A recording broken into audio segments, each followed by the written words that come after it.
This is like communist Russia. 10 people who have died in the jail so far this year, none of them convicted of the crime they're accused, all of them dead before their court dates. I'm appalled at you. I sit here day after day with this false allegation, just machine. They are the sheriff, the district attorney, the county chairman, and the chief judge. I need to go to the 7D side door right here.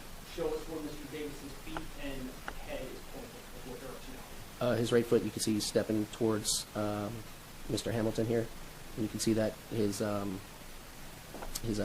gaze is no longer at the door. It's directly towards Mr. Hamilton. Fair to say Mr. Hamilton is also directing his, at least where his eyes would be, towards Mr. Davis. Correct. Have you yet heard what's up, what's up? At that point, I heard that from Mr. Hamilton, and then within less than a second, Davis said it afterwards. So around this point in time, you're saying? Correct. Okay. So I'm gonna press play. Have you started to radio for help? Correct.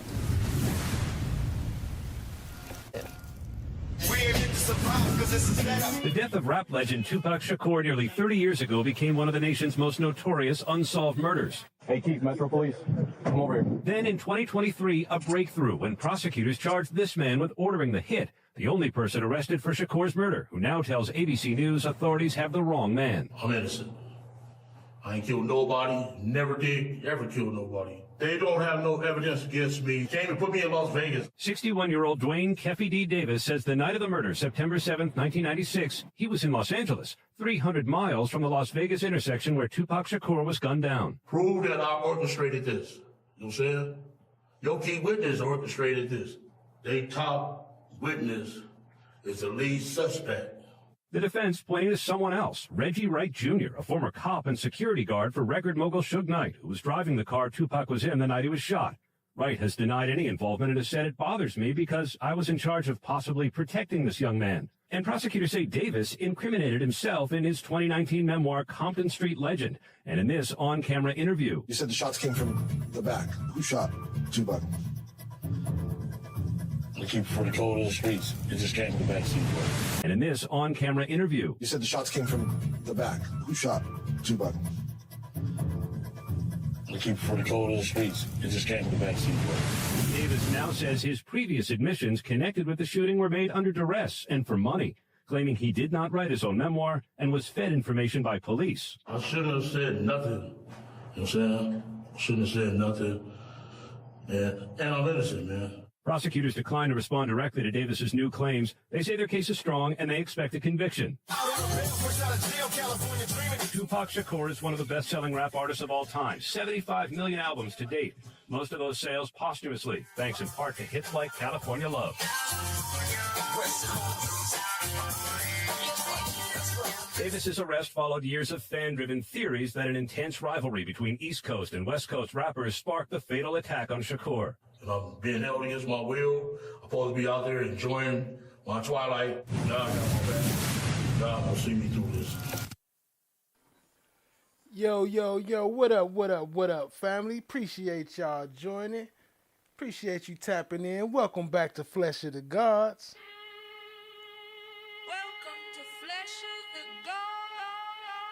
As you see, Keefe D back in court today. He had his trial hearing for the fight he got in.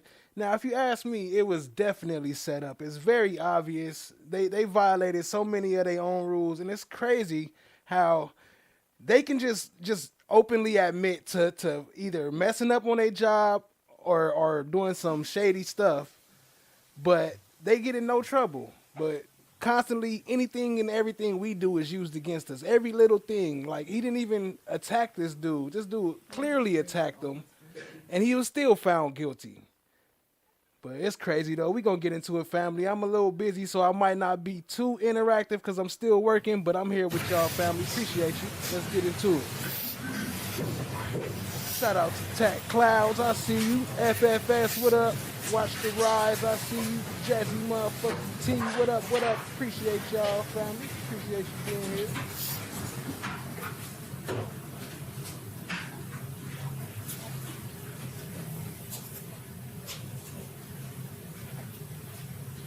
Sweetie.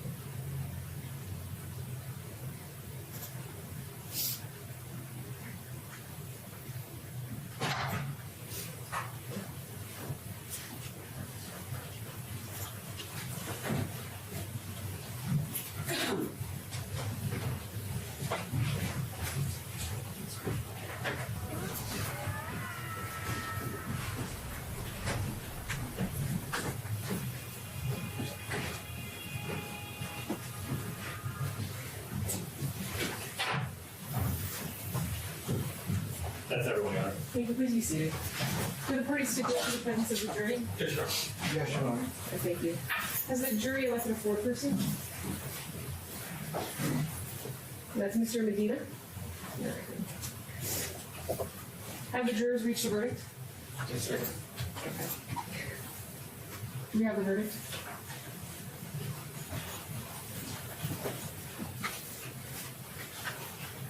Thank you. Court will now read the verdict out loud. District Court, Clark County, Nevada. The State of Nevada Plaintiff versus Duane Keefe Davis, Defendant.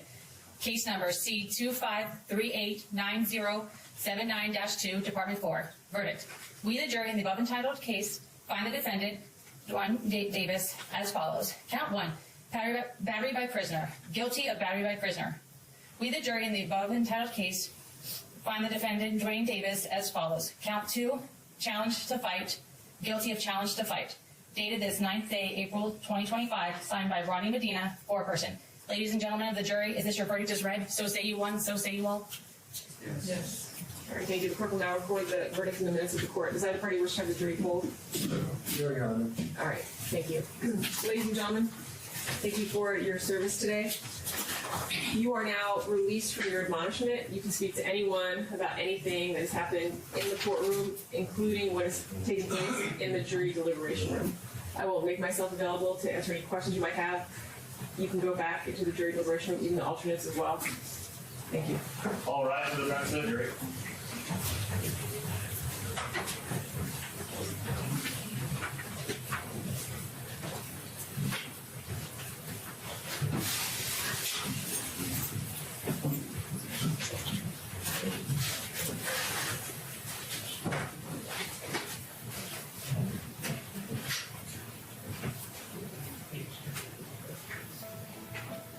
Thank you.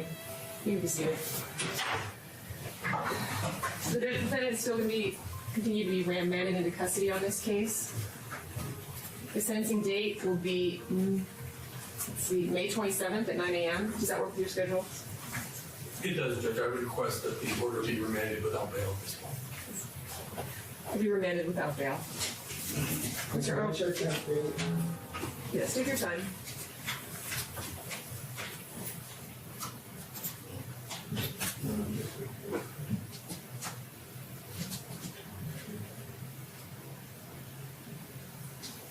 Joni 4 in the building. What up? I see you, family. Appreciate you joining.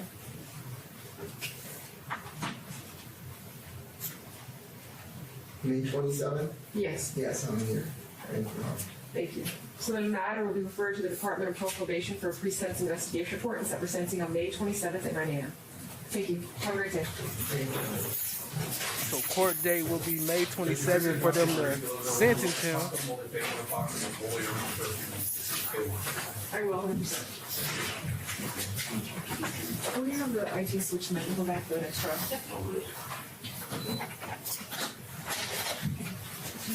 So May 27th to be the sentencing.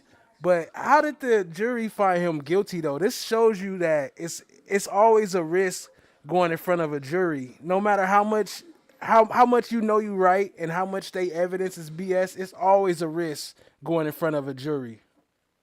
This is the day he was arrested. Hey, Keefe, Metro Police. Come over here. Hey, Metro Police, come over here, right? Thanks, buddy. Come on over here. Appreciate your cooperation, okay? I'll stand right here in front of the car. Yep, bud. Yep, we're going to put it down. I know. Hang on. Put that down for a second, all right? Hooks.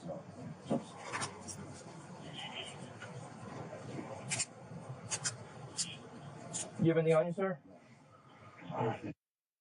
Okay, yeah, we'll get you a drink. Hang on, all right? Just want to make sure you got no weapons on you or anything, okay? I'll separate the speaker. Thank you.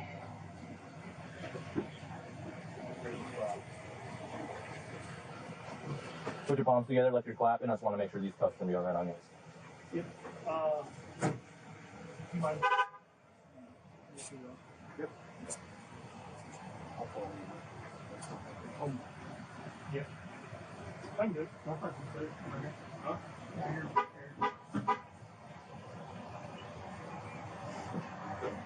You have anything on you, sir? No. I that was okay. Phone and water. Perfect. All right. We're gonna put you in the car. I need a drink of water, man. I'm thirsty. You just going for a walk or what? Yeah. Okay. You do like a morning walk every day? Okay. We'll get you some water, my man.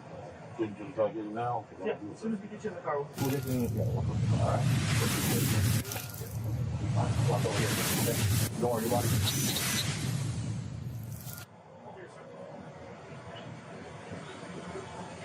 You double walking left? Yep. Okay. That's good. You got legs? I don't. You have legs? Yeah. Yep. Hold on before you put them. Yep.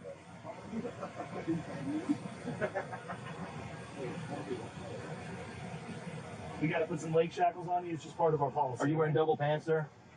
You wearing double pants or these are boxers? All right, I'll pull these all the way up.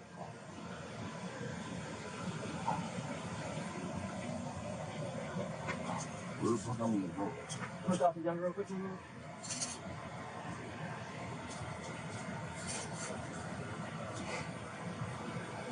Brown Sugar Babe, what's up? I see you, family. Appreciate you joining. Cool. All right, sir, go and have a seat right in here. I'm gonna help you out. Yep, just kind of put your butt up against there. Kick that foot up. You ready? Oh, you got it? All right. He's a pro. He's a pro. All right. Thank you. No, we're done. Oh. Yep. I'm good. My front is clear. I'm ready. Oh. Right here. Do you have anything on you, sir? No. All I had was a phone and water. Phone and water. We're gonna put you in the car. I need a drink for one. I'm thirsty. Get a drink, my man. You just going for a walk or what? Yeah. Okay. You do like a morning walk every day, or? Yeah, that's good. Okay. We'll get you some water, my man. Can you try to get it now? Yeah. As soon as we get you in the car, we'll get you in the car. All right. I appreciate it, sir. Really? Walk over here, sir. Okay. Don't worry, your water's in front.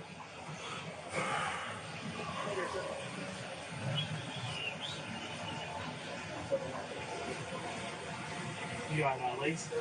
I don't. You have legs? Yeah, I got some. Yep. Hold on before you put them in. Yep.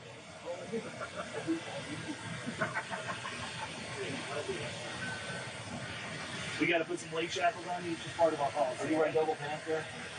You wearing double pants? These boxers. This is just another view right here. It's another view of the same incident.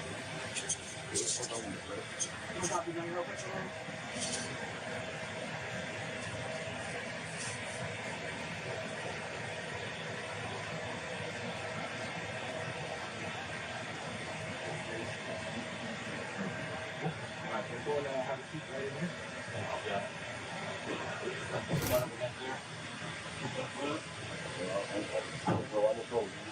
Oh, you got it? All right. I'm a pro. He's a pro. Thank you. No, we're done. In custody, camera.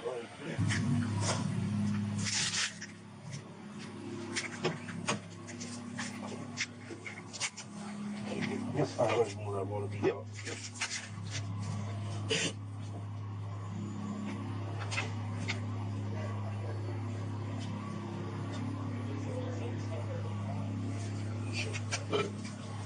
Try going so many feet up. Step over here. All right, we're gonna walk this way. Just baby steps. I'll get you out of those in a second.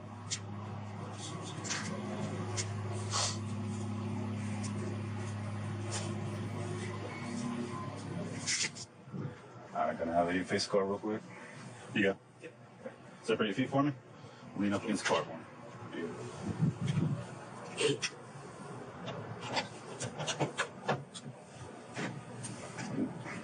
You keep your phone up here with me so it doesn't bounce around. All right, sir. Go ahead and have a seat. You need help or you got it? All right.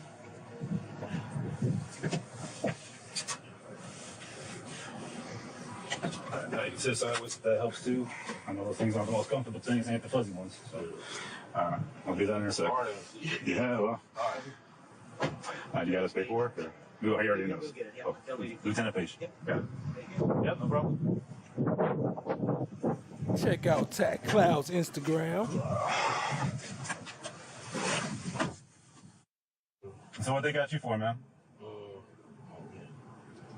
Biggest case in Las Vegas history. Oh yeah? Yeah. Like recent? September 7th, 1996.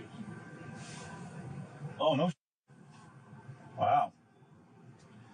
That's a long time. That's a long time away. You know what I'm going with? Hmm? You know what I'm going with? Yeah. Not a detective quite yet, but yeah. It's a long time away, man. What was that? 20-some years? No, more than that. Yeah. Should have took him a while, huh? I ain't worried about it. Well, I mean, that's what court's for, right?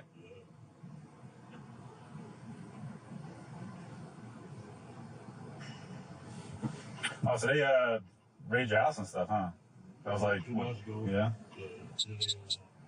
I'm walking around the corner this morning, walking through my walk. Mm-hmm.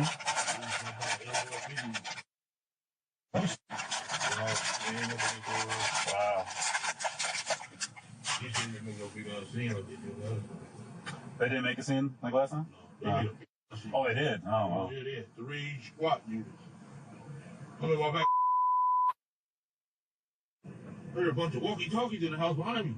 So I peep over the gate. Me and the SWAT dude peeped over the gate at the same time. Dude. Yeah. Oh, wow. Walk in the house. And my whole house was lit up. This is Las Vegas Metropolitan SWAT team. They weren't very subtle then, huh? He said they do that. I was walking down the street, this dude just jumped out.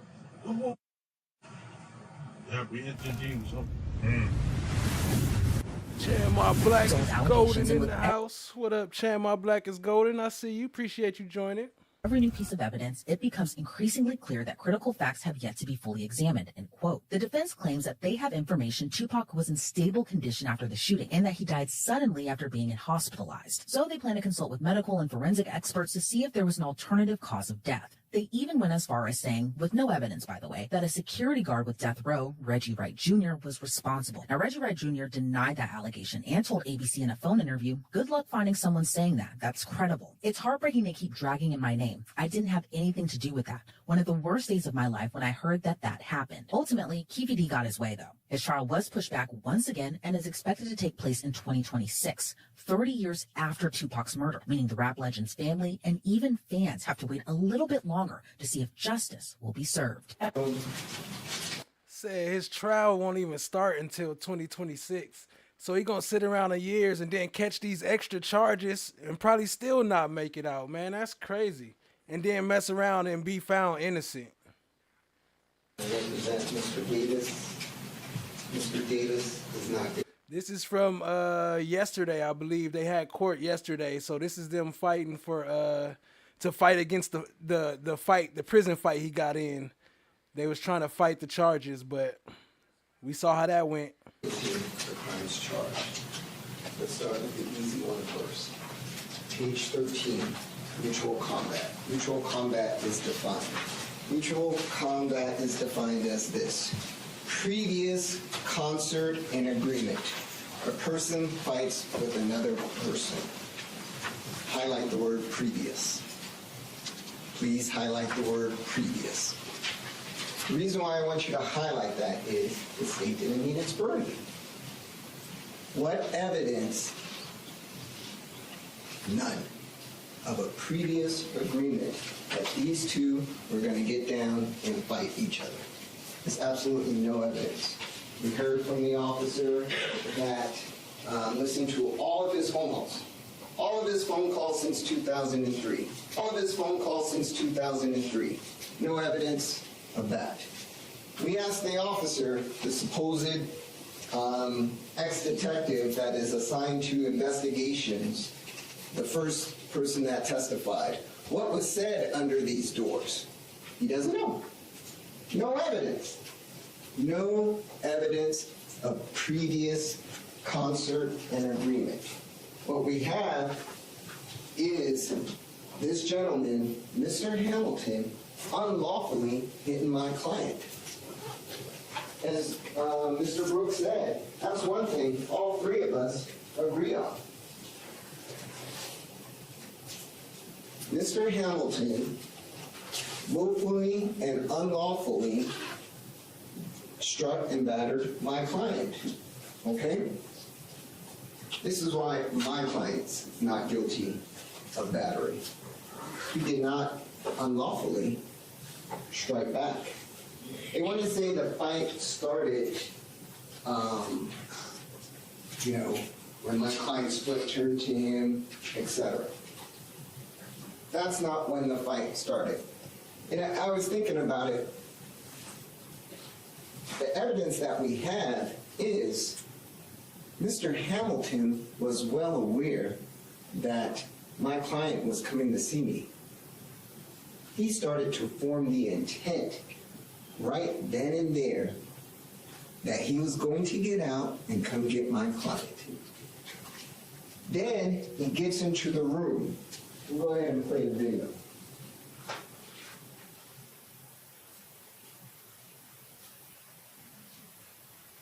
Gets into the room, does that. He's facing, like I said, towards the mirror, towards the sink. Goes and takes a look. This is when he knows. He knows right then and there that my client is getting ready to enter into that room. We'll play it again and see if we can pause it right there for you. Right there. He knows that the guy that just went to his attorney visit, the guy, for whatever reason, he doesn't like and he wants to attack, is about to come into that room. What does he do after? Go ahead. Not my words, ladies and gentlemen. It's not. It's this officer's words. That officer's words are evidence that you can consider. I didn't say it, he said it. He positioned himself behind the pole. You know why that officer said that? Because that officer is in agreement with the three of us. Mr. Hamilton's plan from day one, when he went into that room, when he positioned himself there, was for this to happen. And that's the attack of my client. Go ahead and stop. The most important exhibit in this whole entire trial is Exhibit 13. The state put it up there for you. And they want to show you the profile of the video where you see his hand balled up. But Exhibit 13 shows both hands down. This thing happened instantaneously, okay? It was super quick. Both hands down show an indication that I'm not an aggressor. There's a cop right behind me. I don't know what you're gonna do, but I'm looking at you because you just said what's up to me. Both hands are down. And this guy starts approaching him, and he's approaching him not like 1, 2, 3, 4 seconds. This is instantaneous. What is one to do? What one is to do is protect themselves. You have that right. You have that right by law. Okay? And so we go to the battery instruction. Number 11. And it says, it's only battery if it's willful and unlawful. It's lawful if my client is standing his ground and choosing to protect himself. As you will see in the instructions in regards to self-defense, if my client was the initial aggressor, if my client was the one that said what's up first, if my client was the one that ran away from the officer and tried to attack Mr. Hamilton, he wouldn't be afforded this defense of self-defense. But that's not what happened. What happened is, again, my client turned, what's up back to you, and then the fight ensued. Go ahead. It's a famous quote from Franklin D. Roosevelt in regards to World War II.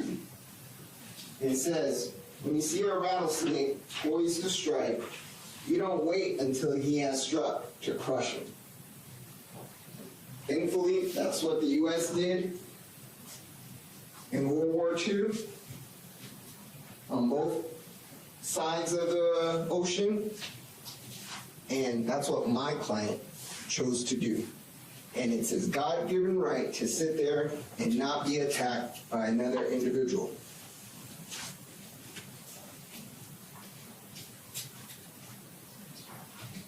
We turn to instruction 15.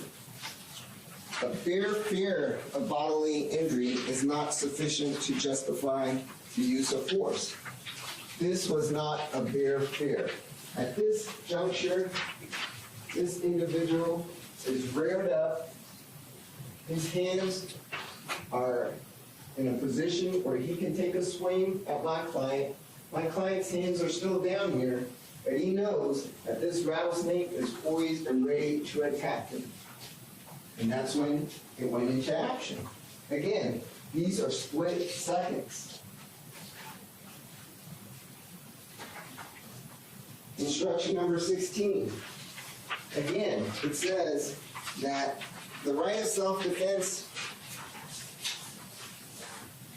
is generally available is not to an original aggressor or to a person who has sought the quarrel with the design to force an issue.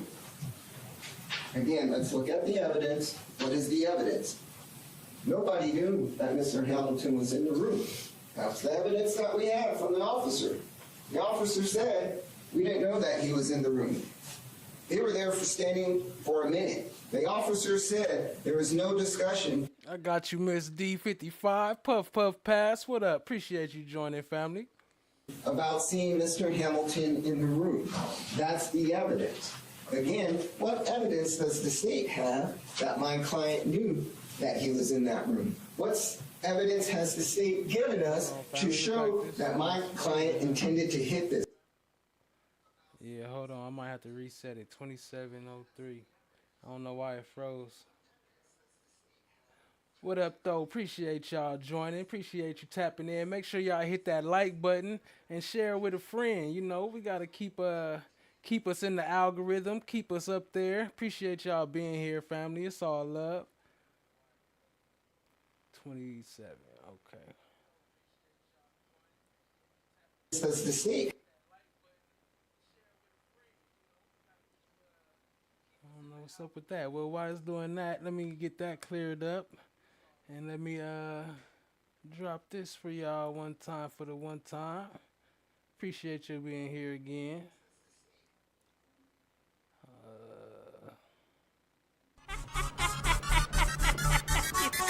Peace to the family. Welcome to Flesh of the Gods. So you want to get your hands on some slime coins? No problem. Just jump into the chat, drop a message, and boom, you'll be gifted your first points. 10 people who have died in the If you jail want to see so how far many this you year, got, just none type of exclamation point slime coins in the chat, one word, no spaces, and you'll see your balance pop up in the chat. And when you're ready to redeem them, look up at the top of the screen for command prompts. The commands on the top left will alter the stream. The commands on the top right will summon puppets. You can donate via Cash App at $Versatile369 or the PayPal link in the video description. Thank you for tapping into the most interactive live stream. Like, share, and subscribe for more. Your support is greatly appreciated. Stay fresh and stay blessed, family.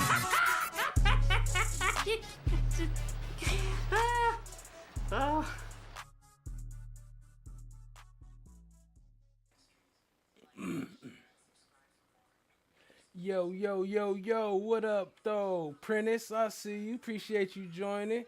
Lady L, what up, what up? I see y'all. Appreciate you. Miss D55 said, share, like. I got you, family. You got it. We back. Defense is present. And that's what we're seeing. This is your evidence right here, that self-defense is present. This man is lunging after him. You know that he's the original aggressor. You know he was waiting for Mr. Davis to round that corner. because it was his plan all along to come in and attack my client.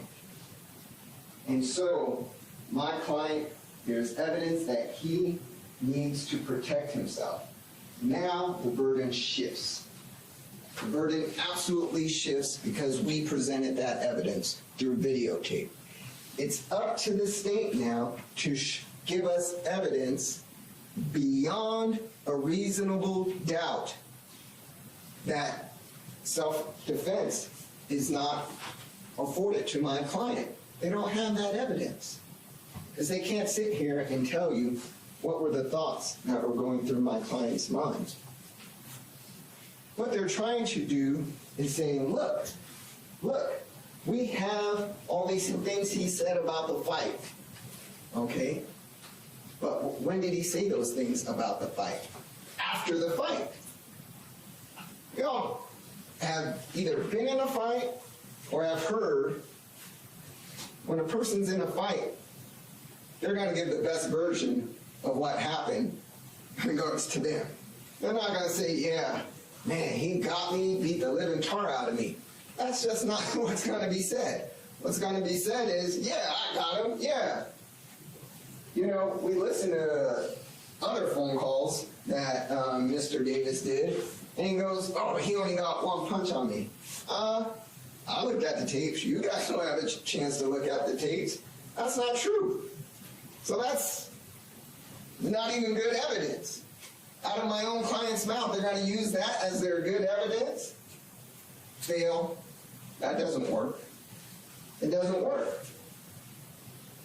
The state cannot prove beyond a reasonable doubt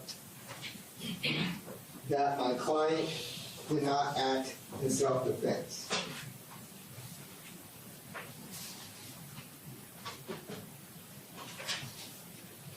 My client, pursuant to self-defense, can stand there, can take this guy approaching him and react. That's what you're allowed to do by law. Next, hasn't been argued yet, but it will be argued that instructions were given to Mr. Davis and to Mr. Hamilton to stop the fight. Decease, quit, stop the fight. Okay? And since they were given those instructions and they continued to fight, well, that takes away his self-defense. No, it doesn't work that way. Okay? Here's the thing. Self-defense goes to the person that believes they're in imminent danger. That's what the jury instructions say, okay? My client believed he was in imminent danger when he made that turn, saw that guy in the corner that said, what's up, and he's coming at him. Right then, my client knew he was in imminent danger. It's not what the officer does and says, oh, stop the fight, you guys break it up. No. All that is number one, the officer not interfering and stopping the fight, but number two, my client is still getting beat up on. At this time, you know, Mr. Hamilton has him turned on his back. Mr. Hamilton has the advantage. So, again, what's going through my client's mind? The only evidence you have of that is the video.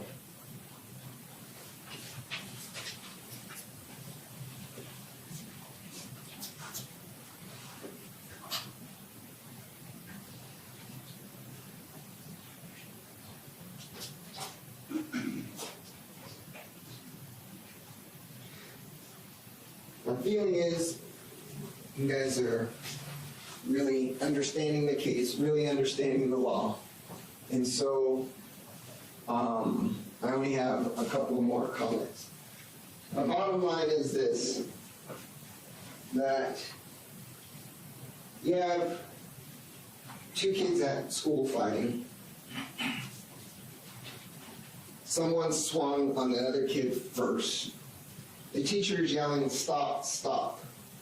It's the same situation that we have in this case. There has to be someone that threw the punch first or initiated the aggression. And that's what we have from Mr. Hamilton. He's the initial aggressor. My client felt he was in harm, and my client had the right to protect himself. Go to the last line. This is mutual combat. Mutual combat, again, is a previous agreement. If you remember the scene from this movie, these guys came to the gym, took off their clothes, put on their boxing gloves, and said, let's do it. Let's do it outside of the audience of everybody else. Let's have this fight. There's no evidence whatsoever that the state has laid that shows that. That's mutual combat. We don't have any evidence of mutual combat in this case. We have evidence of self-defense, and we have no evidence that the state can provide to us that shows that he's not entitled to self-defense. So what does that mean? Not guilty. Please mark that on your jury verdict form, not guilty. Me and my client will thank you very much. Do you know how much investigation I watch? Do you know how much true crime I watch? You can't get away with nothing. Jesus, there's cameras everywhere.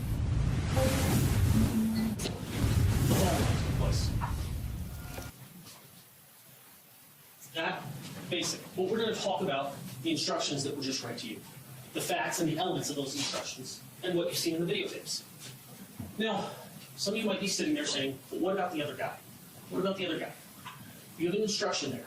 You took an oath to follow the law, which is you're here to determine whether the defendant is guilty or not guilty from the evidence in the case. You're not called upon to return a verdict as to whether another person is guilty or not guilty.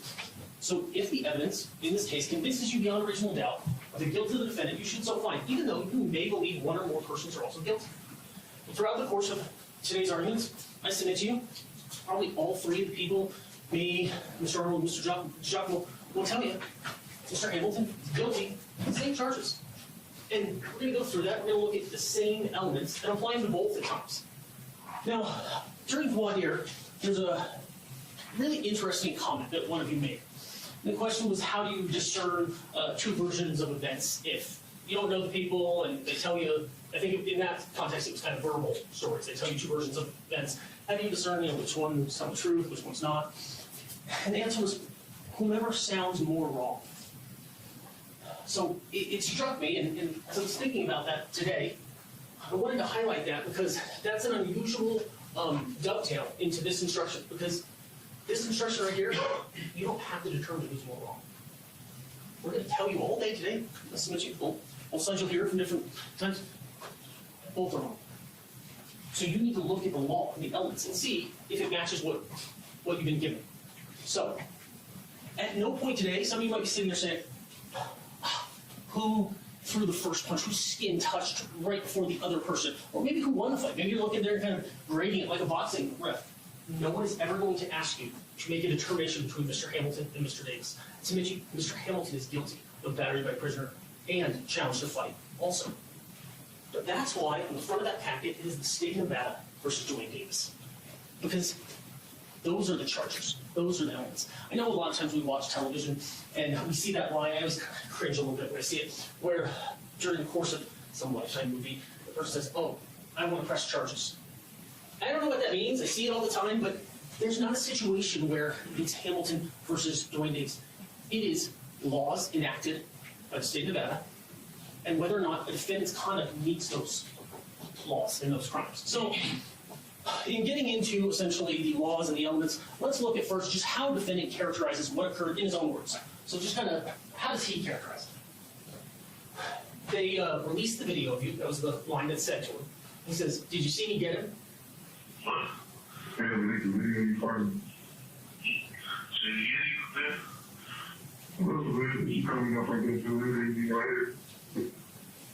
It's actually a pretty fair kind of recitation of what happened. Yeah, a little bit, but he got you too. It's because it's mutual combat. So let's look at what battery by prisoner is.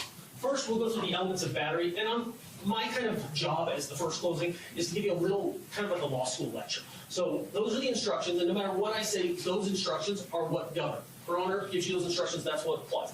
I'm here to take some of the facts, some of the video, and then highlight some of the elements and explain different terms, why things might be there, what those mean. So what is battery? It's a willful and unlawful use of force or violence upon the person of another.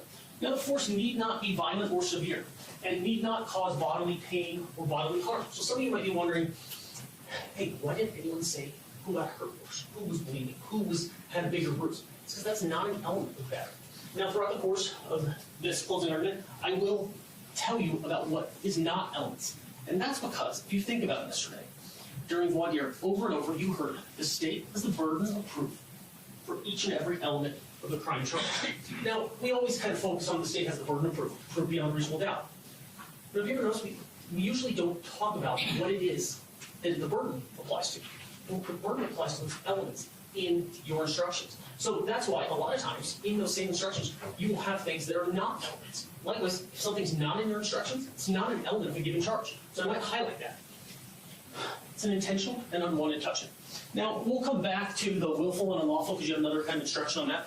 But just so no one kind of gets confused about this, at no point is someone going to stand up here today and say, hey, challenge to fight. If the challenge is accepted, then it's a wanted touching. That's not what that means, okay? So that phrase, intentional and unwanted touching is, if someone, I'll give you an example. If you're in an elevator, and you guys are in a crowded elevator, and someone kind of has a seizure and involuntarily hits you, it wasn't willful, essentially. It was an involuntary spasm hits someone, so it wasn't also intentional. Now, this one, it's intentional and unwanted. Don't confuse challenge to fight with wanting it.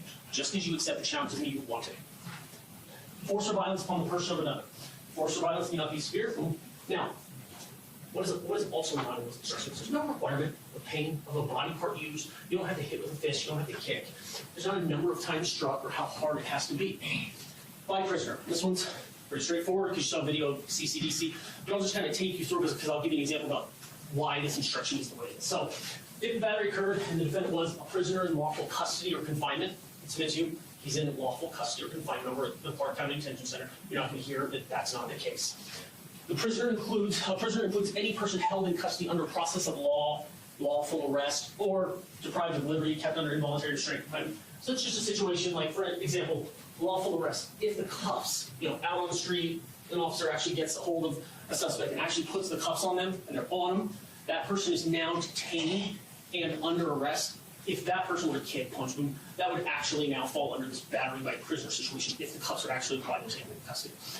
And so that's why there's different levels of that. If you're looking at that, well, this one's in the jail, it's pretty straightforward. Yeah, there are times when it wouldn't be straightforward. Now, I want you to think back also to yesterday during voir dire. And even during a lot of your questions today, a lot of the jury questions were good and reasonable, questions that you would be thinking. And that's because you don't actually have the elements or the instructions on the law. So sometimes yesterday we spent time saying, okay, well, there might be different rules inside the detention center. You might have two bad choices, fight, or you could get punked, things like that. But if the instructions don't give some exemption for kind of two bad choices, do I fight, do I run behind the officer, do I say, put my hand up, and then if someone tells how bad I look during this interaction, no. The elements of battery don't have that exemption. So it's reasonable that you ask a lot of those questions, similar when we talk about like the control room and things like that. But if it's not an element of battery, then it is not to be applied by you when looking at facts. Where's willful? Willful and unlawful use of force. This kind of dovetails with what we were just talking. So willful is a purpose or willingness to commit the act in question. So it does not require any intent to violate the law, to injure another, or to acquire an advantage. So let's say it's that situation where, hey, no inmate wants to act like they're scared of a challenge. That is not an exemption. If the act of moving forward with your body, touching the other person with your body, hitting them, the grappling, the fighting, then the elements of battery are met. You don't have to intend on, hey, I'm going to make this contact and it is going to be a violation of the law. And I hope to injure that person or acquire some advantage so that people think I'm tougher around. That's not an element. Likewise, there's no exemption for both people wanting to fight. Hey, both people want to, it's okay. No.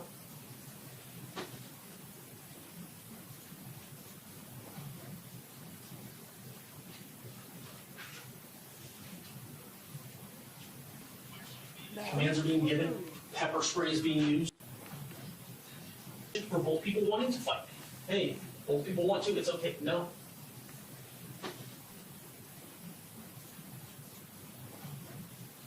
Clearly was the aggressor coming towards him, and the cop just acting like he's just oblivious towards everything. We got his testimony coming up too. Pepper spray is being used. Multiple officers are attempting to pull Mr. Davis, Mr. Hamilton off each other. And some issues, it's actually pretty fair as far as who got in blows, who got in fights. Realistically, this is a pretty good example of how once you start throwing punches, you kind of lose the advantage of holding body weight on the person, on the other person, and they flip you over, they get a turn. This is mutual combat. The elements of battery are met. Now, you have an instruction there. Some of you might be saying, yeah, but why? Why this happen? What was that chirping underneath the cell doors that you heard about? What was this prior discussion? Now, motive, so what prompts the person to act? What prompted this fight? Just what's up, what's up? It's not an element of the crime charge. So you have that as one of the very first instructions. The state's not required to prove why it is they fought.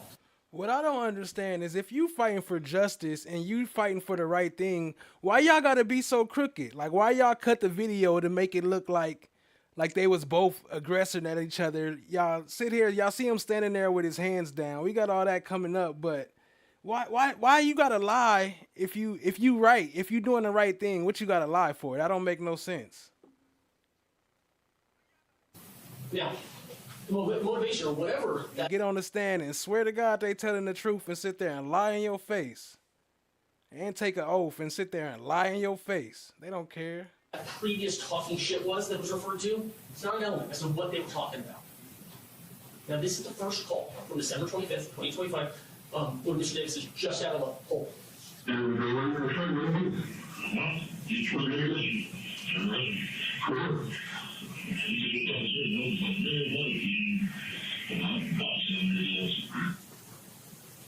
So, now, with any battery type situation like this, we're going to now transition to self-defense. We're going to go through a... But of course, he don't make it no better because he want to hop on a recorded phone call and start bragging about the fight. You see me? You see me? I slammed him. I was punching him. I slammed him on the ground. Yeah, I was did like what? Shut up, fool. Say he attacked you. Series of instructions is a long self-defense. Although he did say that in one part. He did say he attacked him in one part. All right, I ain't going to interrupt. Has several instructions, and at the end, I'm going to tell you why self-defense is not applicable to the situation that you have watched all day today. So what is self-defense? It's willful and unlawful use of force or violence upon a person or another. That use of force in self-defense is justified and not unlawful when the person who uses the force actually and reasonably believes imminent danger that the assailant will cause him bodily injury. So look at Mr. Davis, look at Mr. Hamilton.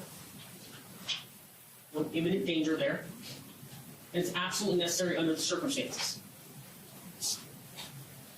It's not absolutely necessary that Mr. Davis here starts veering towards Mr. Hamilton. Now, at no point when I discuss Mr. Davis's actions, excuse me, Mr. Hamilton's. It's neutral. Like, so just write down the fact that Mr. Davis starts veering towards him and Mr. Hamilton's still leaning up against the thing. Mr. Hamilton walks towards him a second or two later in this. But what I'm saying is there's no imminent danger. This isn't absolutely necessary. There's a man in there with taser, with OC spray, a guard, who could separate these two, who could provide either one safety. A bare fear of bodily injury is not sufficient to justify use of force. Circumstances must be sufficient to excite the fears of a reasonable person placed in a similar situation. The person using that force must use that force under the influence of those fears and alone, not for any other purpose. So you can't use the situation to your advantage. You can't kind of create the situation and use it to your advantage. We'll talk about that here. So Mr. Davis, when he's discussing what occurred, what does he say? Big dog handles his business. I'm proud of myself. He got back, the guy kept chirping and talking shit to him.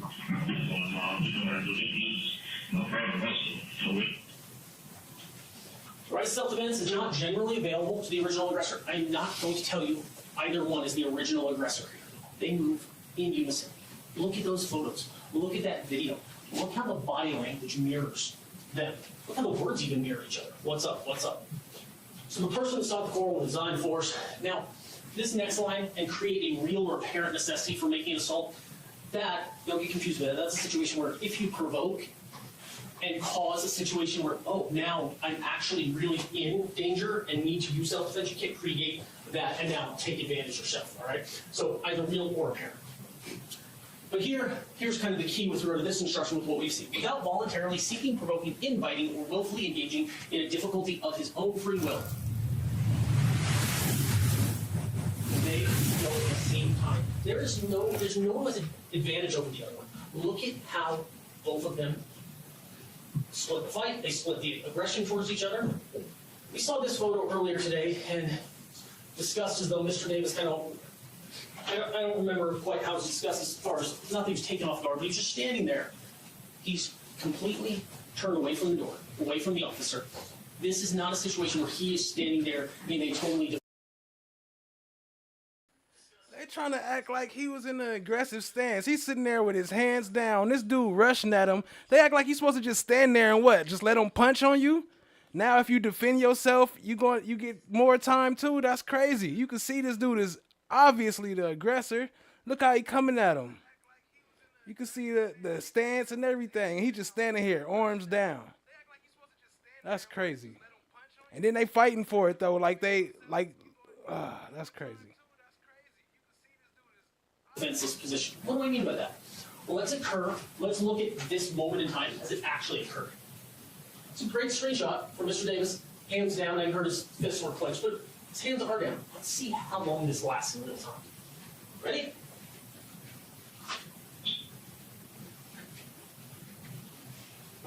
So back, because that was longer than I expected since it paused. There it is. It literally is a transition from bottom to top. Let's look at it again. The screen, the still images on the right, up the top.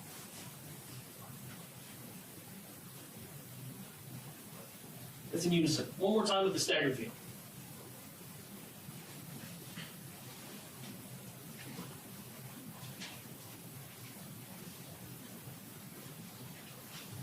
How does the defendant characterize what occurred in his own words? Why? I got in fights. With who? The little dude at body segment.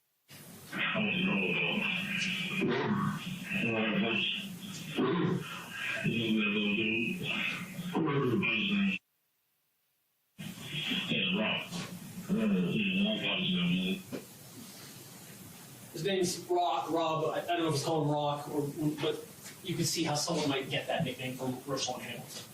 What else did you have? Why'd you get in a fight? What did he do? Trying to rush me. He's just been talking.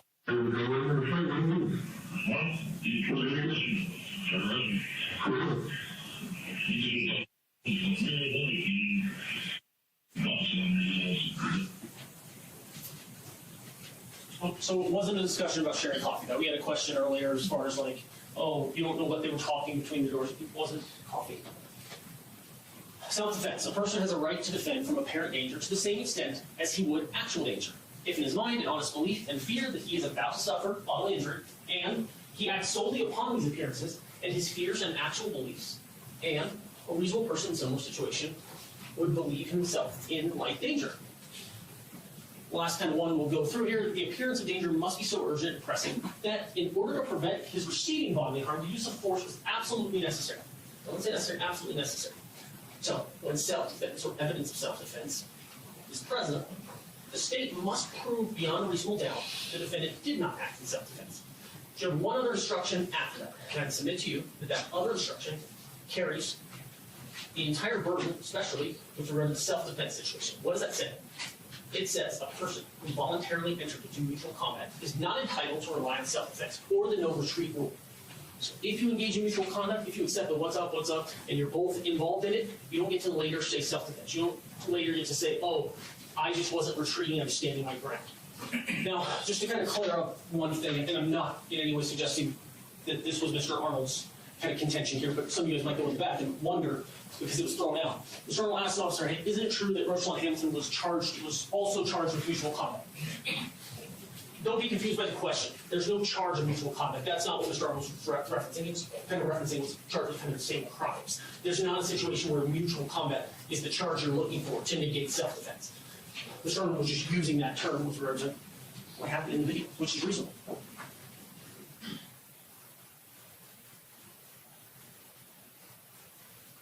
Fight continues. Orders are given by an officer. Pepper spray is used. These two men do not stop. 3 officers are trying to pry them away. The grappling, the fighting, the punches continue. The use of force is not, even if it was necessary at the beginning, which it seemed to, it wasn't. It's not necessarily when 3 officers are trying to pull you apart and can't for roughly 7 seconds as you continue. You're not in danger. Now, you heard kind of that Mr. Hamilton positioned himself behind a pole. Is he behind the pole or is he at the same sink that he was at? Look where Mr. Davis is and Mr. Hamilton is still at the sink. Isn't there a better place to hide if you're going to hide behind the pole? Wouldn't you get actually behind the pole? Do we know if Mr. Hamilton thought, I wonder if that's the guy with my razor? Or was he just sitting there waiting to get his razor so he could shave his head? Or, if he was hiding, is he hiding from Mr. Davis or from the officer? Because Mr. Davis sees him the whole time. He's not hiding from Mr. Davis. We heard the term lying in wait several times. It's a legal term. You don't have a lying in wait instruction in your instruction packet. He's not hiding behind that pole and waiting until the opportune moment of Mr. Davis to walk by and hit him on the back of the head. This is face to face. You don't say what's up to the person you're hiding or lying away from. You don't go face on and say what's up, and then begin. That's not what lying in wait is you hide behind bushes somewhere and then ambush somebody. Now, we'll look at this just because, so we'll look at a minute or so of this. The officer leaves, Mr. Hamilton is still by the sink. Takes off his shirt. Soaps his head.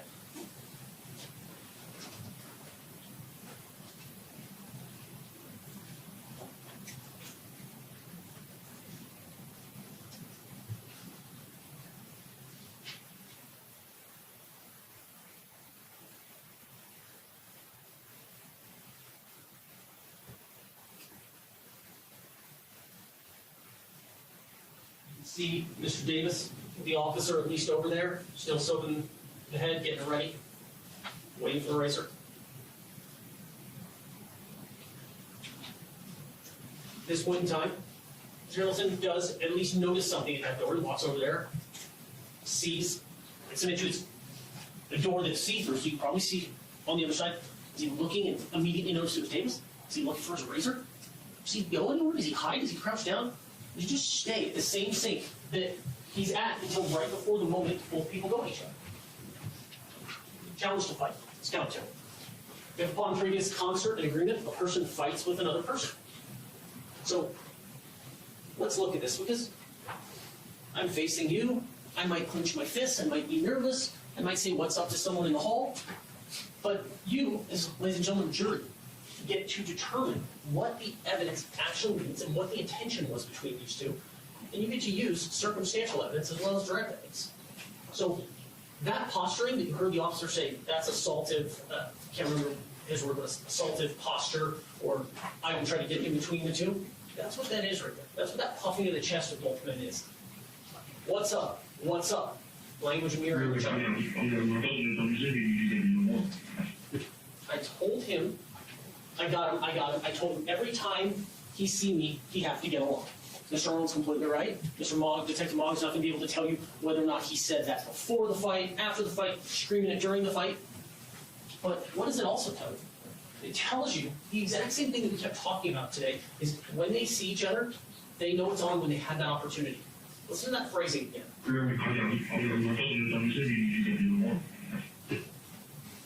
And that's what he did. Saw each other, had the opportunity, took it. Intention, and what they meant by those phrases, those posturing, you can look at the video. We don't have thought bubbles that we kind of walk around with all day long to tell us our internal thoughts. But intention is a question of fact that you, the jury, gets to infer from the defendant's conduct and all the other circumstance and evidence that's been given you.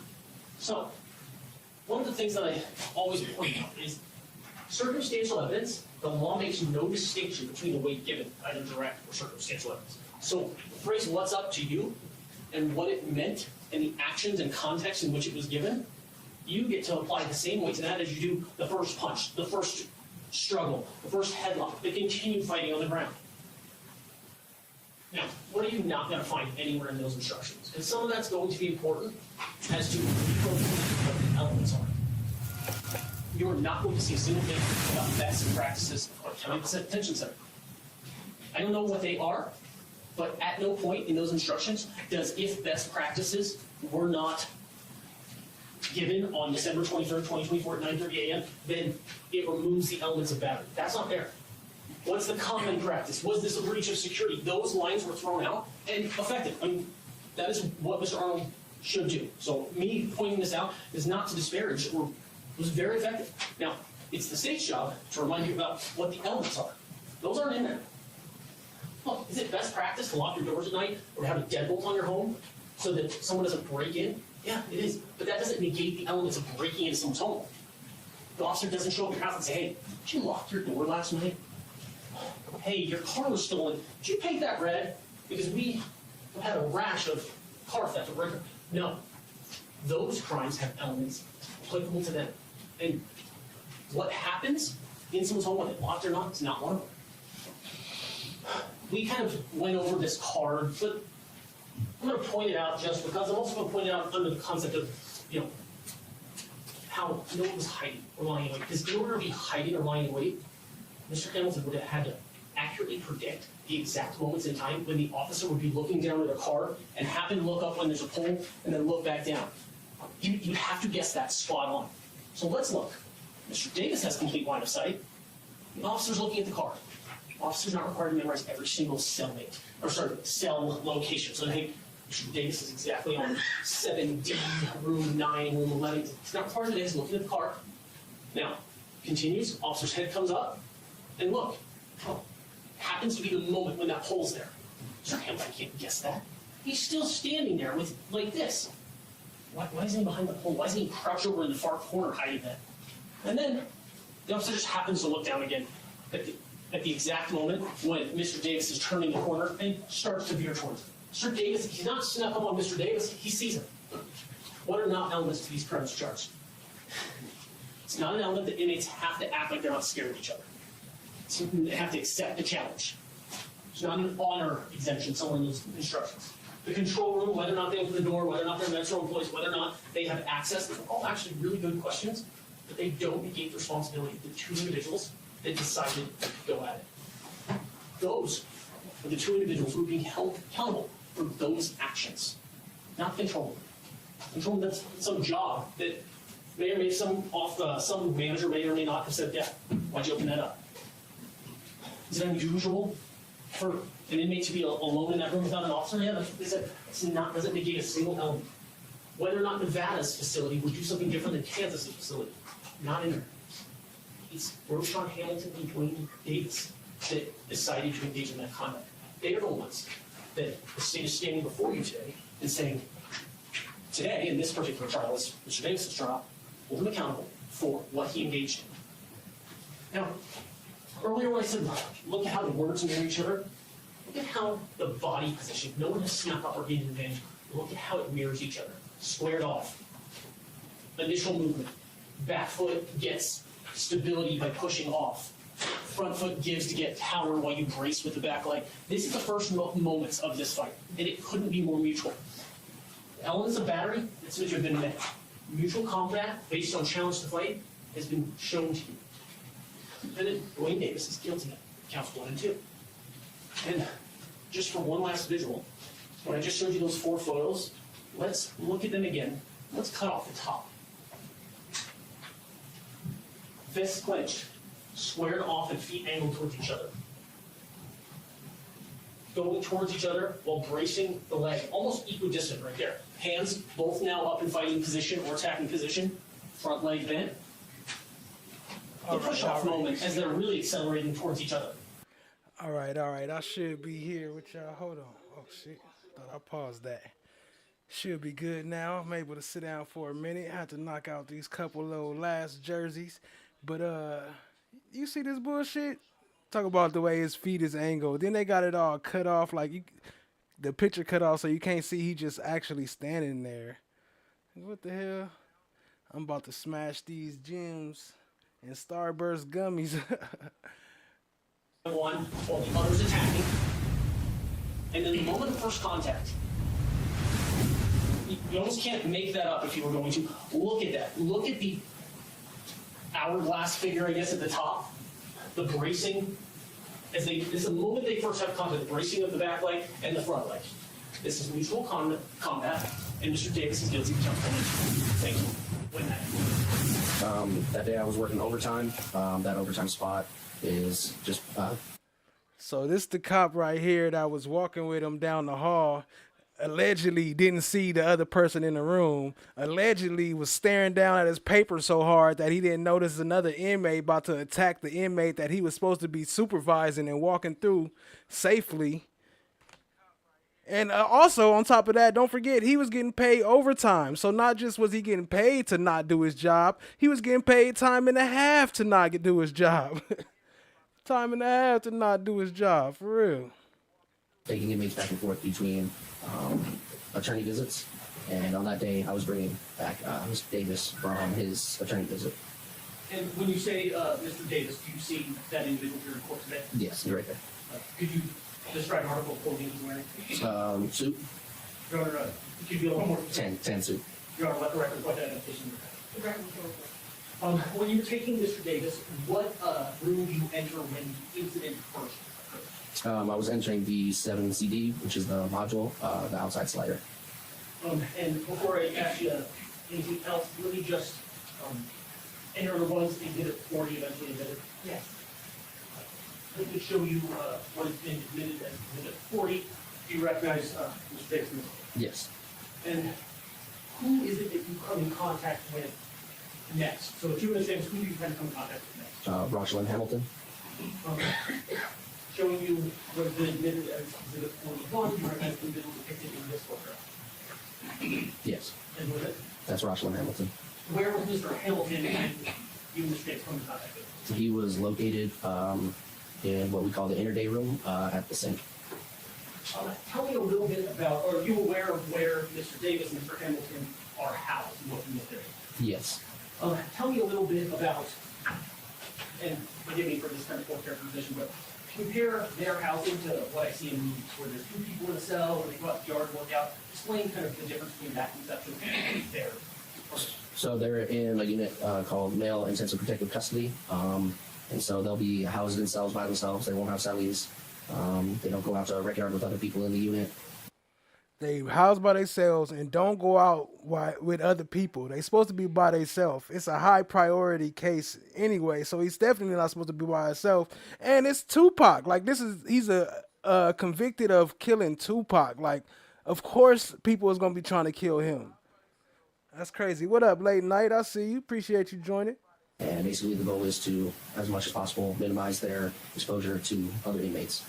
And so, the kind of dynamic that we always see in movies where people are working out or playing basketball, is that not what these inmates would be used to or be allowed to do? Correct. The interaction between Mr. Hamilton and Mr. Davis typically, would it be confined to them in their individual cells? That's correct. So pretty much just audio or talking to each other. Correct. Now, I want to take you through some of the videos we've seen with prior witness tonight. I want you to tell us a little bit about some of them. Showing you first Exhibit 1.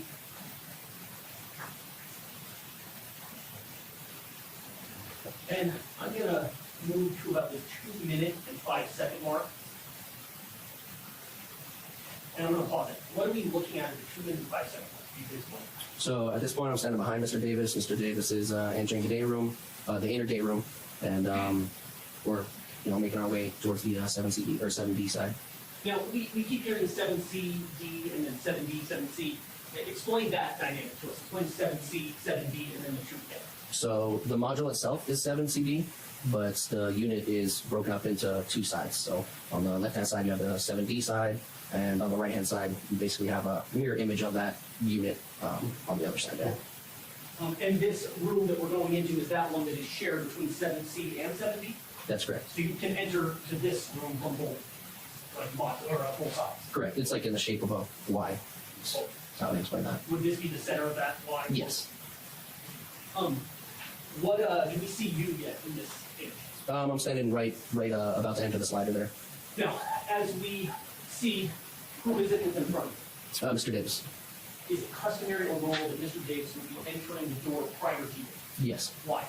Due to safety concerns, one of the big things is we don't allow inmates to walk behind us, just, so they don't catch us off guard or try to jeopardize our safety. So nothing about this is unusual as far as Mr. Davis entering the room before? No.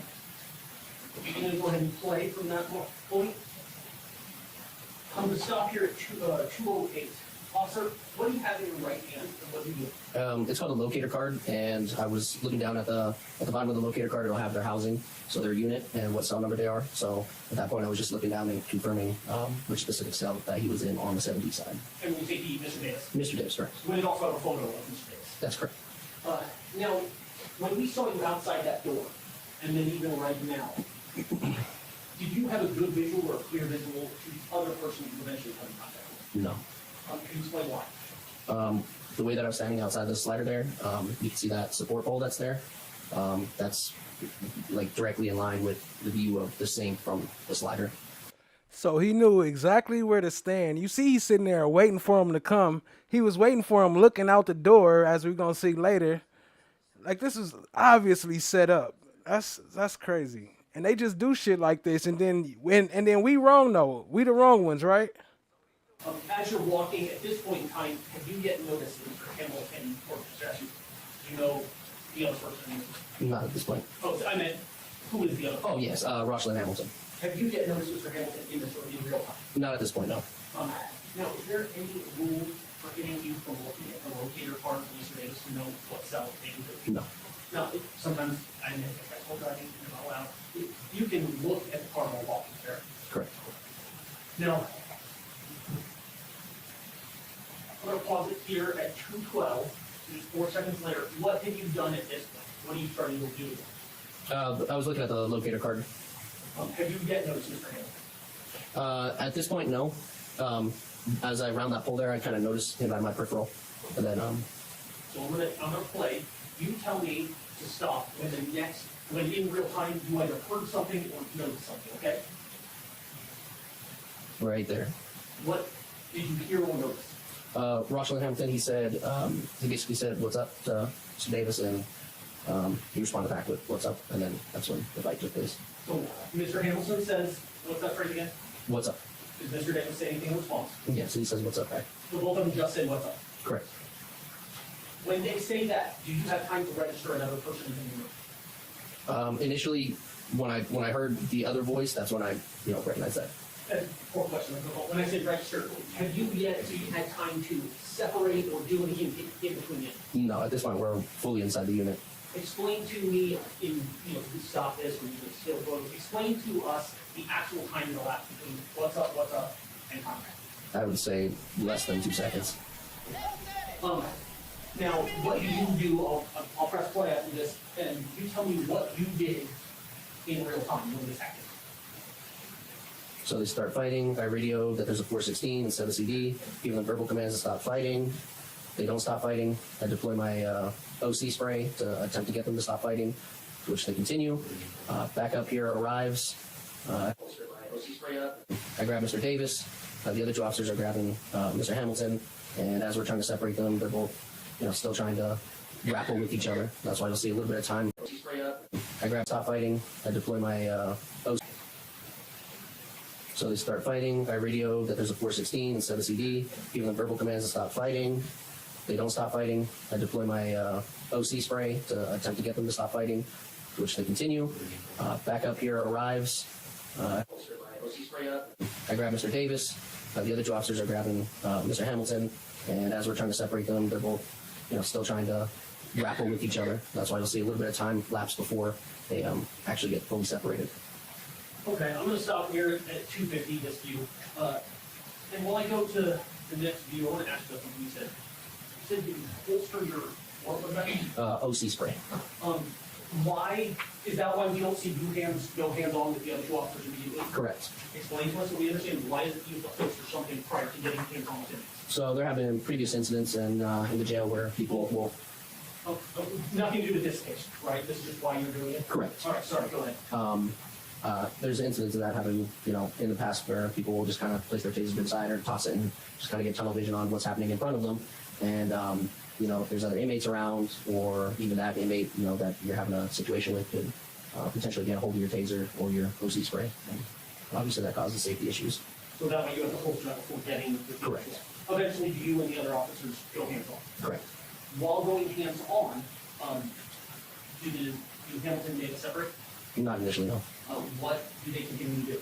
They continue trying to throw strikes and grapple and hold on to each other. I'm going to move to Exhibit 4, which is just kind of a zoomed-in version of what we just saw. Playing from the beginning. Officer, do you have a mouse there in front of you? Yes. Could you wiggle it, see what's on? Let me yarn that approach control.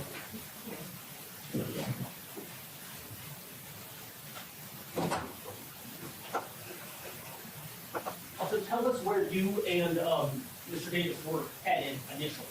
So initially we're headed to this door right here, the 7D side where Mr. Davis was housed.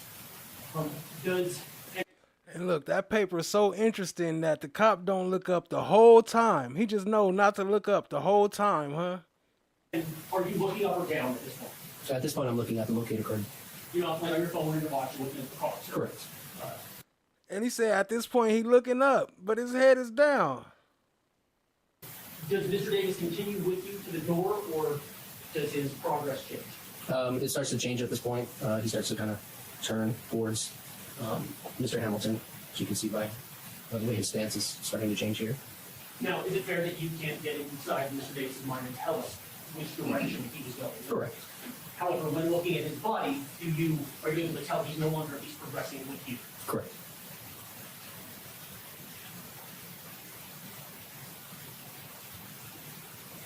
So I'm going to pause it and just go back briefly to the, let's go to the 5 second mark.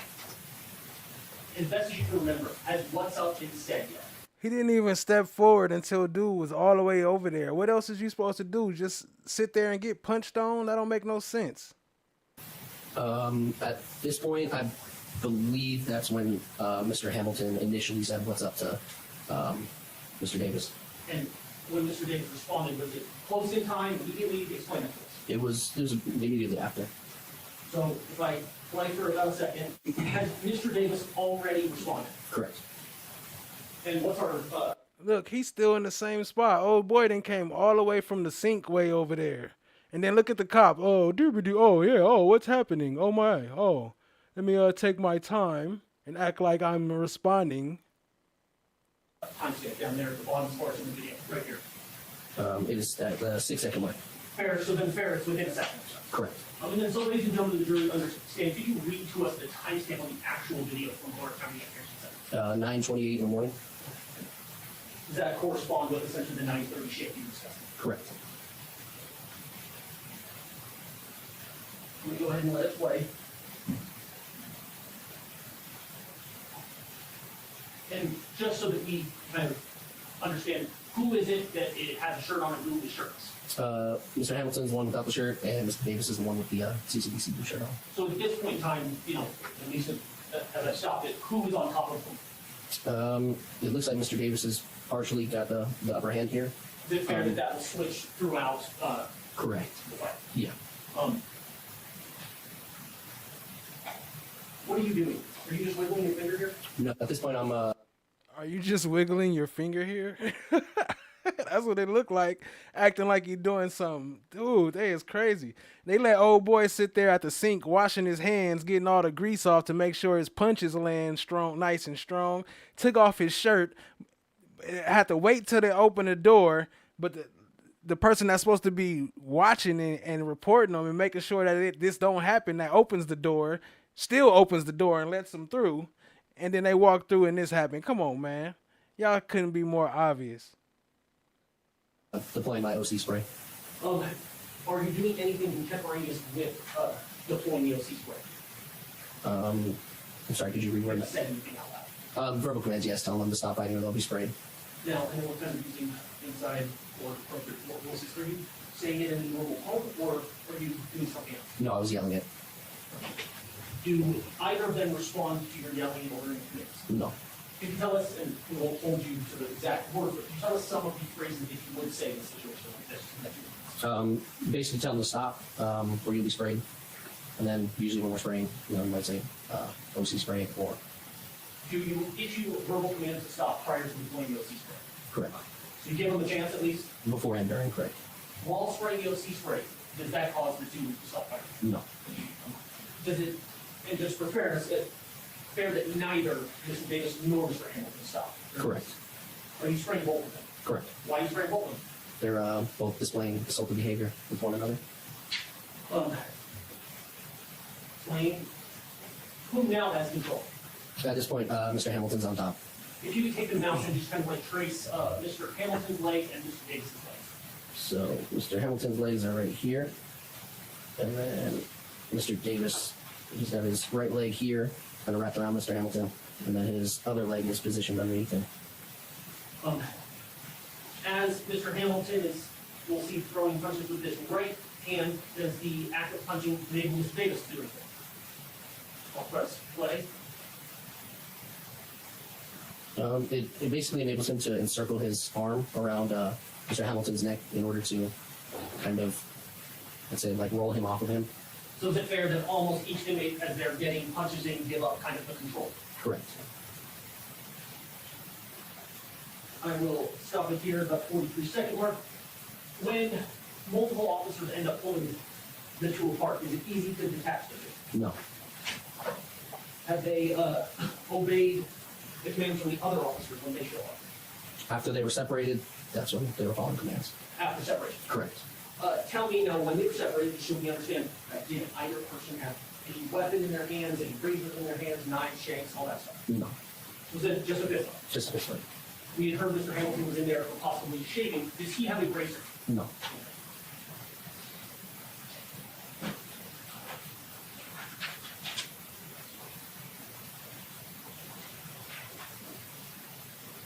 Showing you a portion of Exhibit 3. I'm actually going to go back real quickly, officer. And so when we start the fisheye here, okay, I'm going to pause it at the 4-second mark. Just because we don't have another view of this, tell us what we're looking at here before we go to the room. So this is the 7D side. This is what we would call the outer day room. So behind each one of those number doors is where individual inmates would be housed in. So 10 is an individual person from 11 and 9 from 11. Correct. And so is this the room that you headed into? Correct. Do you recall if later today which cell Mr. Davis or Mr. Hamilton were in? No. I should ask you this. The card, the locator card, is it fair that throughout some of the time CCDC, they might move to different cells throughout their time? So you can't always just say, oh, that person's 722. Correct. I'm going to fast forward here with 1 minute and 10 seconds. Are we able to see you at all in any part of the video? Yes, I'm located right at this point in the slider, and Mr. Davis is located to the left side here. So are you just... And how the dude know exactly where to hide from the camera from both sides. From this side, you can't barely see him, his arm hanging out, so they know where the camera is. He told them where to stand already. So they dude could act like, oh, I didn't see him there. Looking for your key card to open up the door, what's happening here? So at that point, I'm just standing, waiting for control to open the door because we don't have access to opening those doors. Explain that to us. Control or? Yeah. So explain that you can't just open this door. Correct. So control, they're an entity within the jail. And look, you seen dude just walk over there and see, like, man, what's taking them so long? He over there looking, make sure they still coming. He was already waiting for him. Got his shirt off, didn't do no shaving. Control or? Yeah. So explain that you can't just open this door. Correct. So control, they're an entity within the jail, and they control any kind of freedom doors or exit doors to modules. And there's a button next to each one of the sliders. So when you press the button, it'll make like a ring sound on their end, and then that's when they'll check one of the cameras, make sure it's an officer standing at the slider there, and unlock the door. So before you enter, if we were going to pause here, are you able to have a clear view to that single Mr. Hamilton's? No. Again, use the mouse, show us what it can. Show us what you're doing. This support pole right here.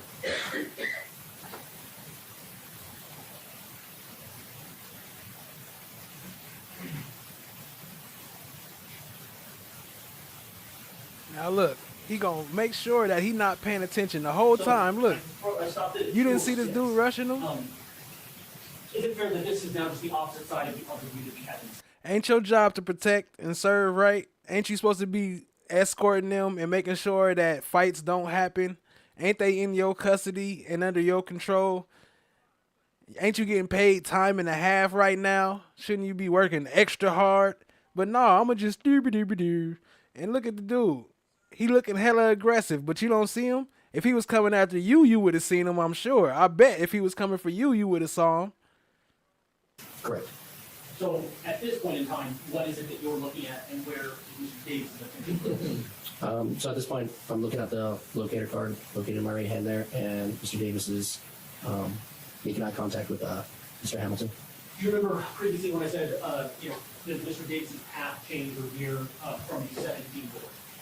Yes. Is this that moment in time? Yes. Show us, if you could, with the mouse, where was the door that you guys were intending to head towards? We were intending to go to the 7D side door right here. Show us where Mr. Davis's feet and head is pointing, what direction. His right foot, you can see stepping towards Mr. Hamilton here. And you can see that his gaze is no longer at the door; it's directly towards Mr. Hamilton. Fair to say Mr. Hamilton is also directing his. Man, this is a straight setup. What up, Steph JK? I see you. What's good, family? Appreciate you joining.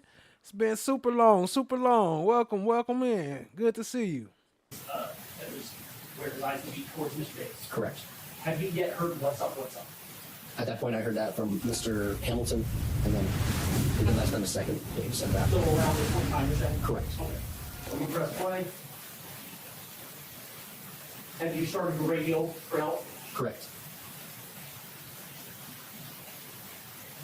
Okay, I've frozen it at 2:18. When we see the officer in the upper left portion of this video come, where is that person coming from? He is coming from the 7C side. And now, where will other officers come from? What direction? Or doors? They'll come from either the slider here that control has open, or what we like to call the bubble, which is where only officers are authorized to be in, which separates that from a different unit on the other side.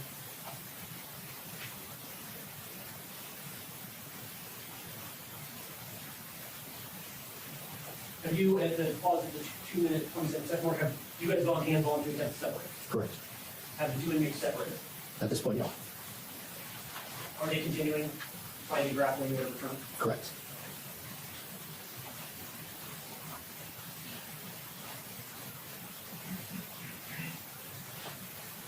Eventually, they're able to be separated. Correct. Then I will pause it there and go to exhibit 4, which is just a zoomed in excerpt of that. Let me know when you see yourself in the screen. There.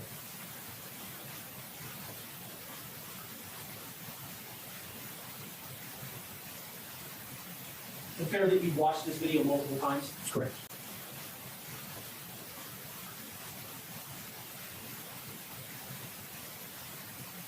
It's fair that you've watched this video multiple times. Correct. Are you ever able to tell us who strikes who first, who, had a higher lean towards the other person? Not really. They both, pretty much showed assaultive behavior right off the bat, which assaultive behavior for us doesn't necessarily have to be throwing an actual strike. It could be just balling up your fists, taking a fighting stance. That's how we define assaultive. Can we ask you that then? I just want to back up. And we'll pick on both guys here just for this purpose. Correct. If I pause it, let's just. Shout out to Steph JK. Welcome back to the Copper Fam. 6 months strong. Appreciate you, family. Say, right? Y'all show us some love.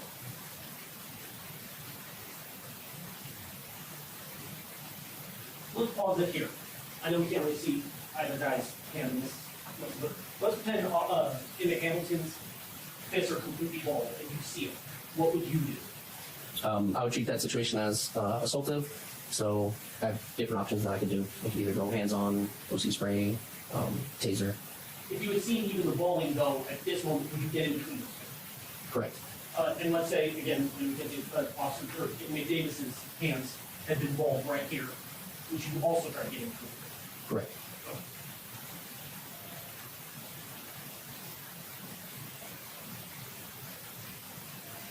And then also the last kind of two videos I want to show you is just attempt to kind of sync the two views together. And they're much shorter, showing Exhibit 5.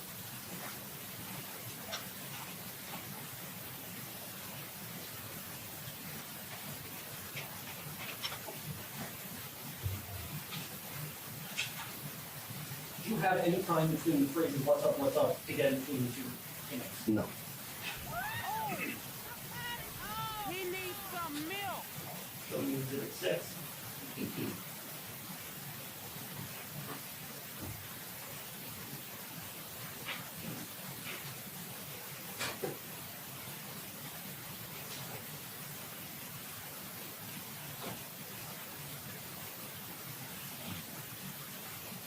Look at the cop over there, the one that was walking. He was probably like, hey, guys, stop fighting. Don't fight. Hey, stop fighting. I'm spraying pepper spray. Psh, psh, psh, psh. What is up with this dude, man? Is he even a real person?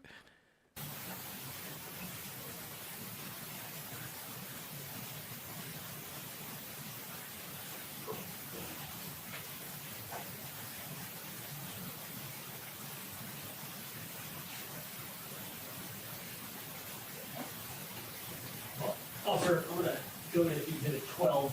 This was kind of the moment I was only attempting to freeze frame just a second ago.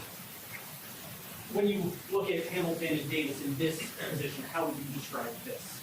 I would describe them both standing in what would be considered an assaultive position. And then in Exhibit 15, so the time difference between 12 and 15, has the phrases been exchanged by both? Correct.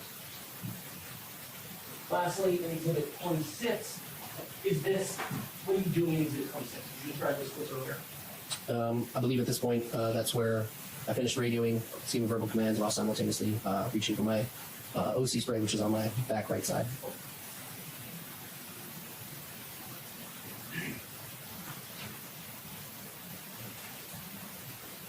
And, sorry, lastly, you go to Exhibit 30. Where are you spraying the OC spray, and who's one more person's body part in the directionality of this? So at this point, I'm attempting to spray them, try to get it on their face and their eyes, because that's usually what causes the disorientation and the goal of them to stop fighting. But due to them, rolling around, moving around, and it being a dynamic situation, it's kind of getting on the floor, it's getting on the face, getting on their clothing. We were talking about the control system. We're talking about the control system that waits to open the doors. Right. You're familiar with that control system, right? Yes. You know how it functions. In that control system, kind of the eye in the sky, what is the purpose of them waiting to open the doors? They may not necessarily be waiting to open the door. They may be opening other doors. Yo, this dude right here is a super liar too, and this like the supervisor. We know he a liar. And yo, shout out to you. Thank you all for making the likes match the views. Y'all are a blessing. Real talk. Appreciate you, family. Hey, check out this dude right here though. Like, how do y'all just get paid to just lie and cover up and like put people in trouble? Y'all in charge of the people in trouble and making people in trouble. But y'all just sit there and lie and cover up for each other, and y'all can never do no wrong. Everything y'all do, there's an excuse. But anything that we do, even if it's not for what you say it is, we get in trouble for it. How does that make sense? They just haven't got to that door to open it yet. It goes in order so that when the button is pressed by the officer, it rings in the control room. It lights up on their board that door needs to be open. So they open it up systematically when they get to that particular one. So they might open fast because nobody else be pressing the doors, or it might open slowly if there's a whole lot of action going on throughout the jail. Okay. And so prior to opening the doors, though, are they supposed to make sure that that area is secure, like there's no prisoner trying to run out of the door?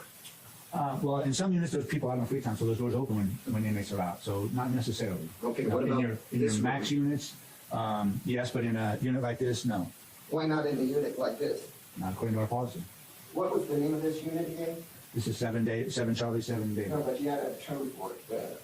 The people, male intensive protective custody. Male intensive protective custody. And what's the purpose of that room? What do you mean with the purpose of it? Meaning, sir, why are people housed in there? Because that's how they've been classified. And what's the classification that would cause them to be housed in there? What are the criteria? Yes, sir. So when inmates come inside the jail, they go through a classification process. They're asked different questions. So their classification could be because institutional history, could be because of mental health history, could be because of their nature of their charges. They have a whole parameter, and these guys are questioned when they come in, and their classification is determined by that, and they're housed accordingly. And also, one of the classifications could be because it's a high-profile case? Correct. And so, again, the purpose of that room is to keep all these individuals separate, correct? Correct. And they're not allowed to be with the general population, correct? Correct. And that these people, because of the various classifications, they need to be separated from regular inmates. Correct. Okay. So they may present a danger to each other if they're not, correct? Correct. And so that room should be cleared before, well, let me rephrase that. There should only be one inmate at a time in that room. Is that correct? Best practice, yes. That's the practice. And there's any, rephrase that. There should only be one inmate at a time in that room. Is that correct?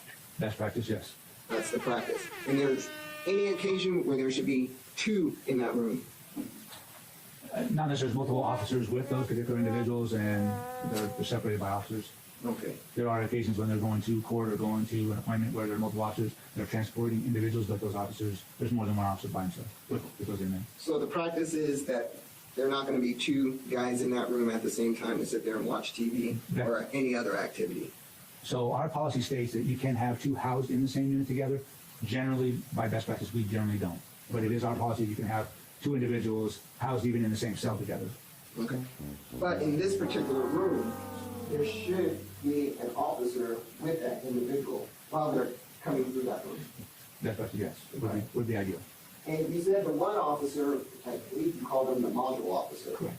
He left. Is that correct? He's in the 7 Charlie side doing his visual check of that particular unit. Okay. And we see him go off behind the door. Correct. Okay. What's on the other side of that door? 24 cells. Okay. So just like, so the 7 Davis side where Mr. Davis was getting escorted, there's 24 cells. On the 7 Charlie side, it's the same setup. You go through a glass door, and there's 24 cells. So he was going through that unit to do a visual inspection of those units. Why was he doing a visual inspection of those units while we had an inmate in there getting ready to shake? Because those walks are required every 30 minutes, whether there's inmate out or not. You still have to do those checks. And so that inmate's left there unsupervised? Yes. Did, let me ask this. When the officer is getting ready, that inmate's left there unsupervised? Yes. Did, let me ask this. When the officer is getting ready to enter into the room like we see in the video here, Okay. does the officer have to push a button? On the outside of the door, yes. And that push of the button alerts the control people that someone needs to pass through. Correct. Now, do those control people look to see who's trying to pass through on the other side of the door? Yeah, there's a camera that comes down on the outside. They can see who's going in that side of the door. Okay. And then, does the camera also come back to the room to see if the room is clear? That's up to the control room operator. I couldn't tell you what they do. Okay, that's up to them. But I'm asking, part of your investigation should have been, can they look into that room to see if it was clear? Did you have that discussion with the control person? We did not. Well, wouldn't that be a breach of security if they opened a door with a loose, I'll call him a prisoner, with a loose detainee, I like that better, a loose detainee in there? No, because per policy, they can open that door. It's not the only time they would probably want to make sure that that's that is if the inmate was a max inmate. Otherwise, they can open those doors freely if that inmate's out there. So they can open the door and not know that someone could potentially, especially an officer, be in danger? I don't understand why. How would he be in danger? Yeah. You said that he was supposed to go in there for a shave, right? He is, yes. And with a shave, he gets a razor. Is that correct? Correct. So this person, the eye in the sky, the control officer, could open that door, and this individual, Mr. Hamilton, could have had a razor in his hand, but you don't know, pursuant to your own investigation, that if the eye in the sky saw that or not. Well, first of all, Mr. Hamilton wasn't given a razor yet. So the officer can freely go out there and not, when the inmate is given a razor, that officer always stays in that room with them and watches them while they have a razor in hand. They don't leave them unattended to go do their walkthroughs with a razor. But we don't know if Mr. Hamilton presented any threat, or the eye in the sky didn't know that, and he allowed an officer and Mr. Davis to come into that room without any kind of notification. That's common practice.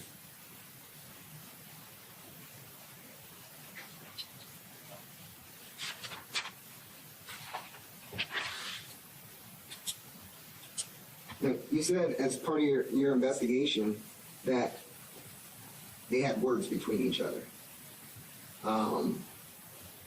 But you don't know what exactly was said. Correct. So you don't know what the words were. Could have been, hey, you didn't share with me your coffee. You don't know. There are numerous things. I don't know. Or you took up my phone time. You don't know. Correct. In fact, you don't know if these individuals said, hey, if I ever see you on the outs, I'm going to get you. We're going to get into a fight. You don't know if that was said prior to. I don't know what was said at that time. No, okay. So you have no information that you can provide this jury in regards to what was said between these two individuals prior to them. But didn't the other cops say that they were saying, what's up, what's up, what's up, what's up? Oh, I heard Mr. Hamilton say, what's up? Having an altercation that day. I could not tell you what happened that day. In pursuant to your investigation, you have no information to know if Mr. Davis was aware that Mr. Hamilton would be in that room when he came back from his visit. Correct. Yes, it. Do you have any information that Mr. Hamilton knew that Mr. Davis went off on a contact visit? I don't know, unless Mr. Hamilton seen Mr. Davis leave the unit. I don't know. Which is possible, correct? Correct. Because their cells are right next to each other, correct? Pretty close, yeah. And so Mr. Davis could have been inside his attorney visit, which obviously he was, when Mr. Hamilton was released from his unit, correct? For a three-time unit? Yes. Yes. And he could have been well aware that Mr. Davis was out on a contact visit. It's possible.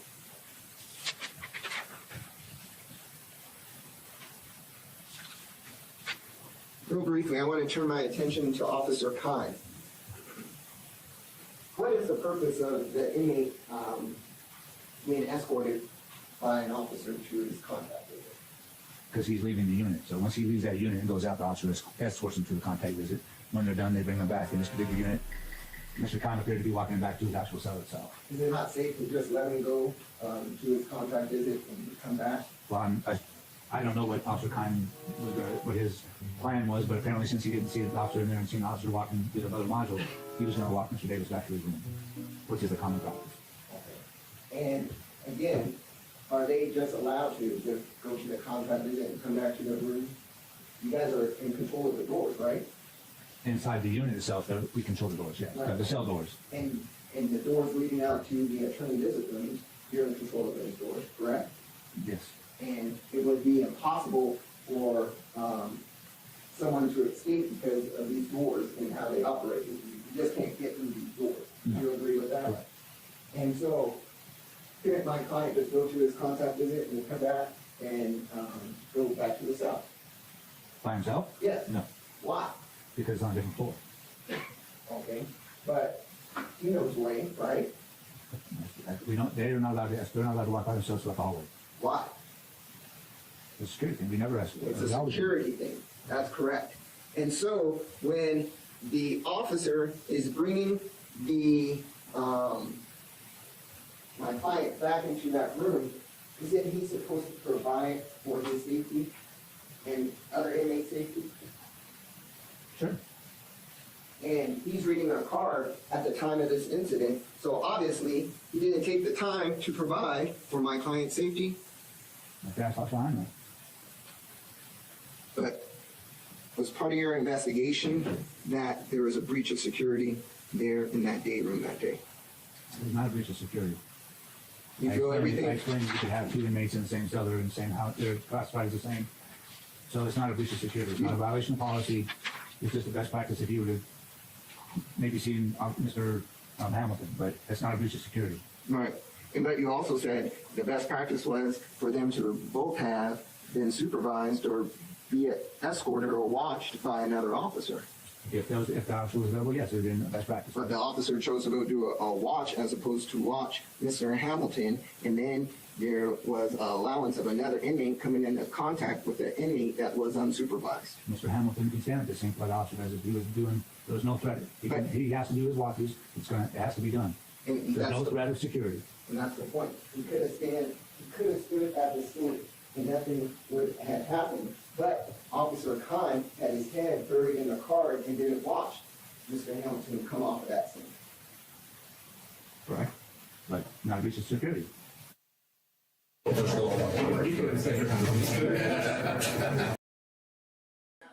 What up, Blues Clues? I see you. Appreciate you joining. Yo, MM, what you doing? You going live or what? Swear or affirm under the pains and penalties of perjury, the testimony you're about to give in this action will be the truth, the whole truth, and nothing but the truth, so help you God? Yes. You please state and spell your first and last name for the record. Arikeim, Arikeim. Sure, go ahead. Go ahead, Reg. Why didn't you ever come knocking on my door and talk to me? You saw the 302s on me before, right? You know that I was an open book, cooperate. Why you never came and just said, "Hey, Reggie, I want to talk to you about these things." You want me to? I knew. You want me to? I knew. Hold on. Oh, Reggie, if that's your question, do you want me to honestly answer it? Yes, sir. You sure? Because I'm trying to protect you from yourself here. No, go ahead. Okay. We did talk to you, Reggie, and it's documented. Okay. This is what I'm trying to explain to you. Yes. This is what I'm trying to explain to you, Reggie. Whether you remember things or don't remember things, I don't have control over. Okay? Yes, it's documented. Okay? Now, here's a good way to, I want to kind of segue out of this because I am trying to protect you. Okay? You understand that at the FBI, and I think this is probably a good way to end this part of the discussion. Okay. Back then, when I was working this case, there were 2 types of sources that the FBI had. They had the kind of source, we call them a 270 source. And that basically meant it was somebody that was trying to work off of beef, like they had been, arrested for drugs, or let's say they were in prison. Which Kevin Heckey was. Make sure you let people know. Slow down. Kevin Heckey. Slow down. Okay. Slow down. No, slow down. Okay. I didn't say that. And a 270 source is somebody that's willing to testify. They're willing to get a break on whatever the situation they're caught up in, and to try to get a break, they're willing to testify. They have to testify, or we would not open them up as 70 source. Okay? Period. The other type of source is what we call the 137 source, and that's somebody that's not willing to testify, and we will never divulge their information, and we will never state whether they were an FBI source or not.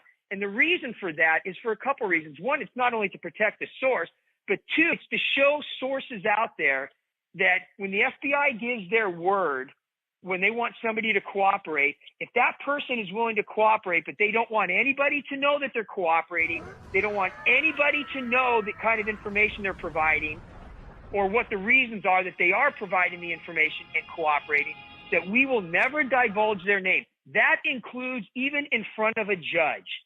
Okay? Now that's a pretty strong relationship that the FBI would have with what we call the 137 source back then. Okay?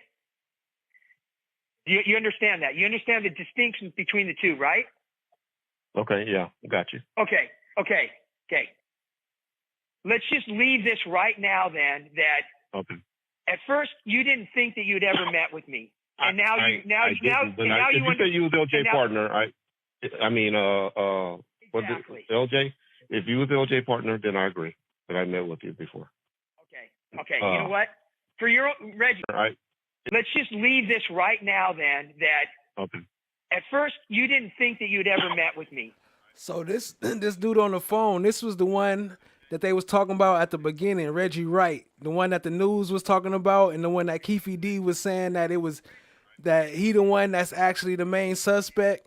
This is him on the phone talking to the FBI agent that supposedly cracked the case. It's the same agent that talked to Keefe D about the book. I mean, not about the book, but about the Tupac situation that got him in all this in the first place. So they was already talking, and he telling him, "Be quiet. I'm trying to protect you." And now you if you say you was the OJ partner, I mean this right now then that at first you didn't think that you'd ever met with me, and now you if you say you was the OJ partner, I mean exactly. LJ, if you was the OJ partner, then I agree that I met with you before. Okay, you know what? For your Reggie, you got to trust me on this. For your own safety, let's just move on to something else then, okay? I'm not worried about it because it's obvious. Well, yeah. It's for your own good. Anyways, right. Anyway, okay. The I'm other just thing saying, is, be careful, Reggie. When you and here's the thing, even if I did talk and said anything to you, I'm sure Greg Kading and them and all of them got that information, and so they had that information. And even if I did talk and said anything to you, I'm sure Greg Kading and them and all of them got that information. and here's the thing, even if I did talk and said anything to you, I'm sure Greg Kading and them and all of them got that information, and so they had that information in their files. Let me tell you this right now. Okay. If I had a 137 source, not just for this Biggie case, but for all the other cases that I've worked, those documents would not get handed over to an LAPD officer. Period. Hold on. Okay. I just got done telling you we would not even provide that information to a judge. Okay? So there's also when there's certain files are restricted, okay? That doesn't mean that just anybody, that means any FBI agent even could go in. Yeah, Michelle, that's Reggie Wright on the phone right there, talking to the agent. And say, take a look at another FBI agent's case file. Period. It's a need-to-know basis. You're under this assumption, and again, Reggie, this is where you keep making this mistake. You're assuming things that are just wrong. You're assuming that any FBI agent or anybody that's been deputized as an FBI agent is going to have access to all FBI cases. That is incorrect. Period. It is. Okay? So what I'm saying, it's probably in your best interest that we move on to something else. You can trust me or don't trust me. It's not, because it's, you know what? It's no skin off my back. But I think we can now agree that, yes, you have met with me. Yes, you have talked with me. Yes, I've met with your father. Yes, I know what your background is. That would be the right front, the right left side. Front. Okay, all right. Some of these other interviews, yes, you have met with me. Yes, you have talked with me. Yes, I've met with your father. Yes, I know what your background is. In fact, I mean, in some of these other interviews that you've done, you keep saying, like, Phil Carson doesn't know shit about me. I've never met the guy. That's wrong, isn't it? This was the first that I hear that, and if you, I remember LJ, and if you said you was his partner, then I met with you.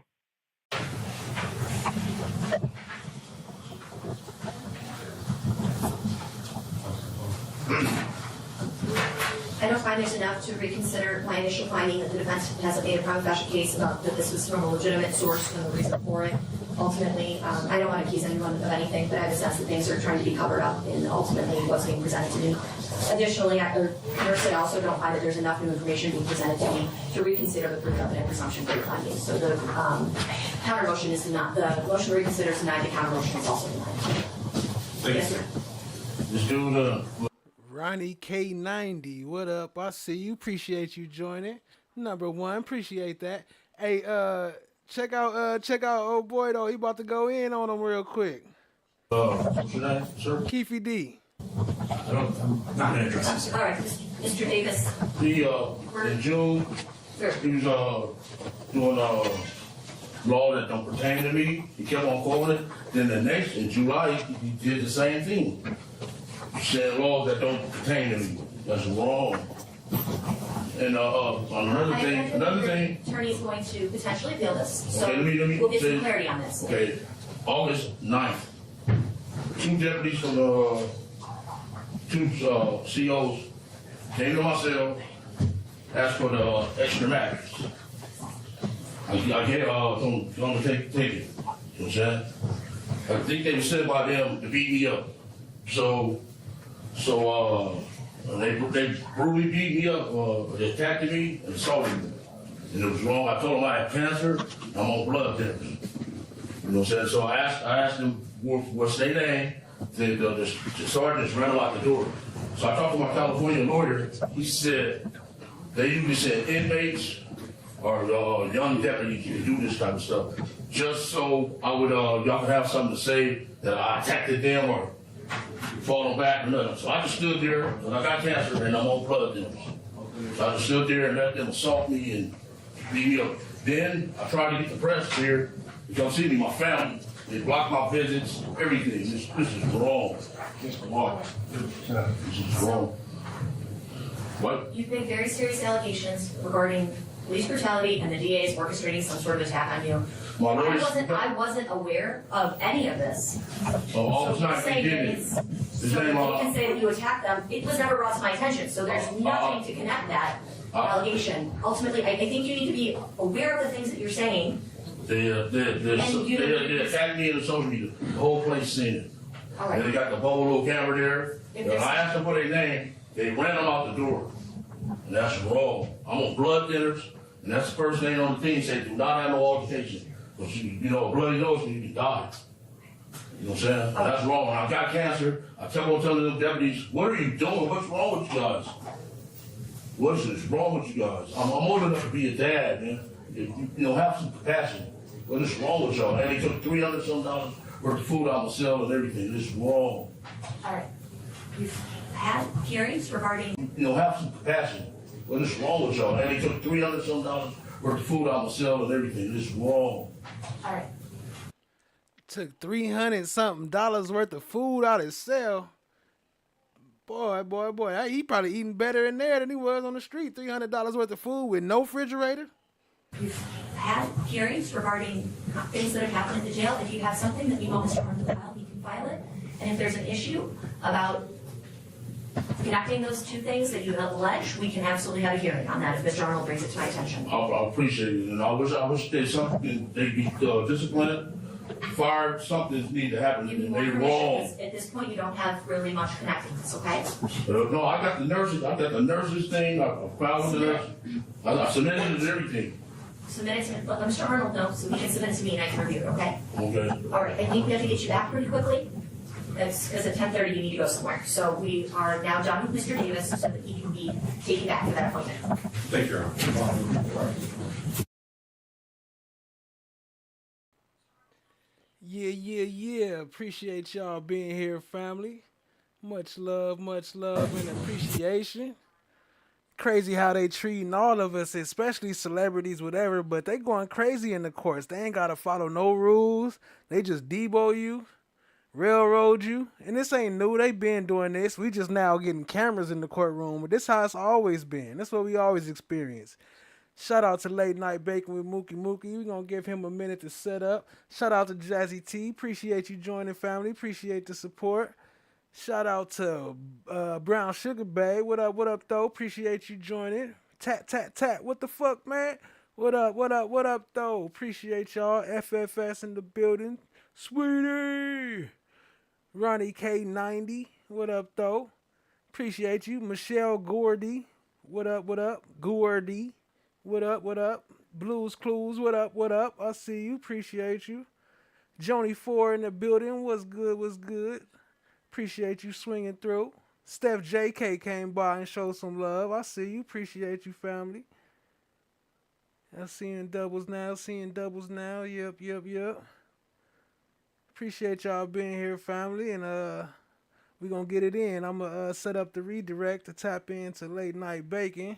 Shout out to Anthony, whoever that troll was. I ain't mad at you though. I just hid you. I ain't mad. You can still watch and chat with yourself. That's cool. All right. And other than that, we up out of here, family. I think. Well, before we get up out of here, let me say this. I think they case is shit. They ain't got no evidence, and they gotta let them go. So now they trying to do the same thing they did with Yak Gotti and throw some extra charges on there, put him in a fight, so that way we can say that we had him in there for something and show that he's a bad guy. I don't know how the hell the jury found him guilty for that when we all seen that was so clearly a setup. But can't win for losing right here, That skin is a crazy thing. Got your own hate on you. Got the others hate on you. Everybody hate on you. Right? It's just you in this world. But other than that, stay fresh, stay blessed, and peace out. Much love, family. See y'all later. Probably Sunday. Maybe not though. Peace to the family. Welcome to Flesh of the Gods. I didn't push the wrong damn button. That's the wrong one. Peace out again.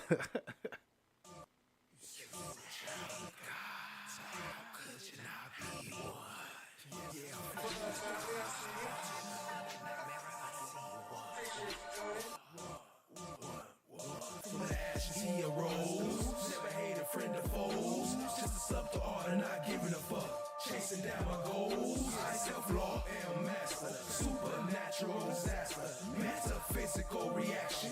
I am the flesh, I am the God. No one got the lab on lockdown. Talking hot winters and cold summers. Black Force Ones when we slide in the streets. We all stay home at a club jumping. What up, cousin? I see you, fam. Throwing slime coins when I watch the trial. Leos be capping, chatting action. Come and tap in the most interactive. I am the flesh. I am the God. I am the flesh. I am the God. Lost every leg, gon' tap in. Gun play scared every rap in. If you like us, gon' get the lights up. You can sub, you can share, tell them pack in. From the left, right, front to the passenger side. It's right here, the premiere. How you know? Cause them boys broadcast to the live. Wanna talk about it, hit the link right here. Slide coins up, got 100 bands. Mars eyes, watch how the check. And the band made love to a bomber head. 2 bands do a dance like check. I'ma keep going till I'm motherfucking tired. You what? I'm motherfucking tired. Slide brother side, could we rain down game? Like, what you mean? Just watch the rise. Watch the rise. I am the flesh. I am the God. I am the flesh. I am the God. Flesh of God. I see one. I see one. I see one. I see one. I see one. I am the flesh. I am the God. I am the flesh. I am the God.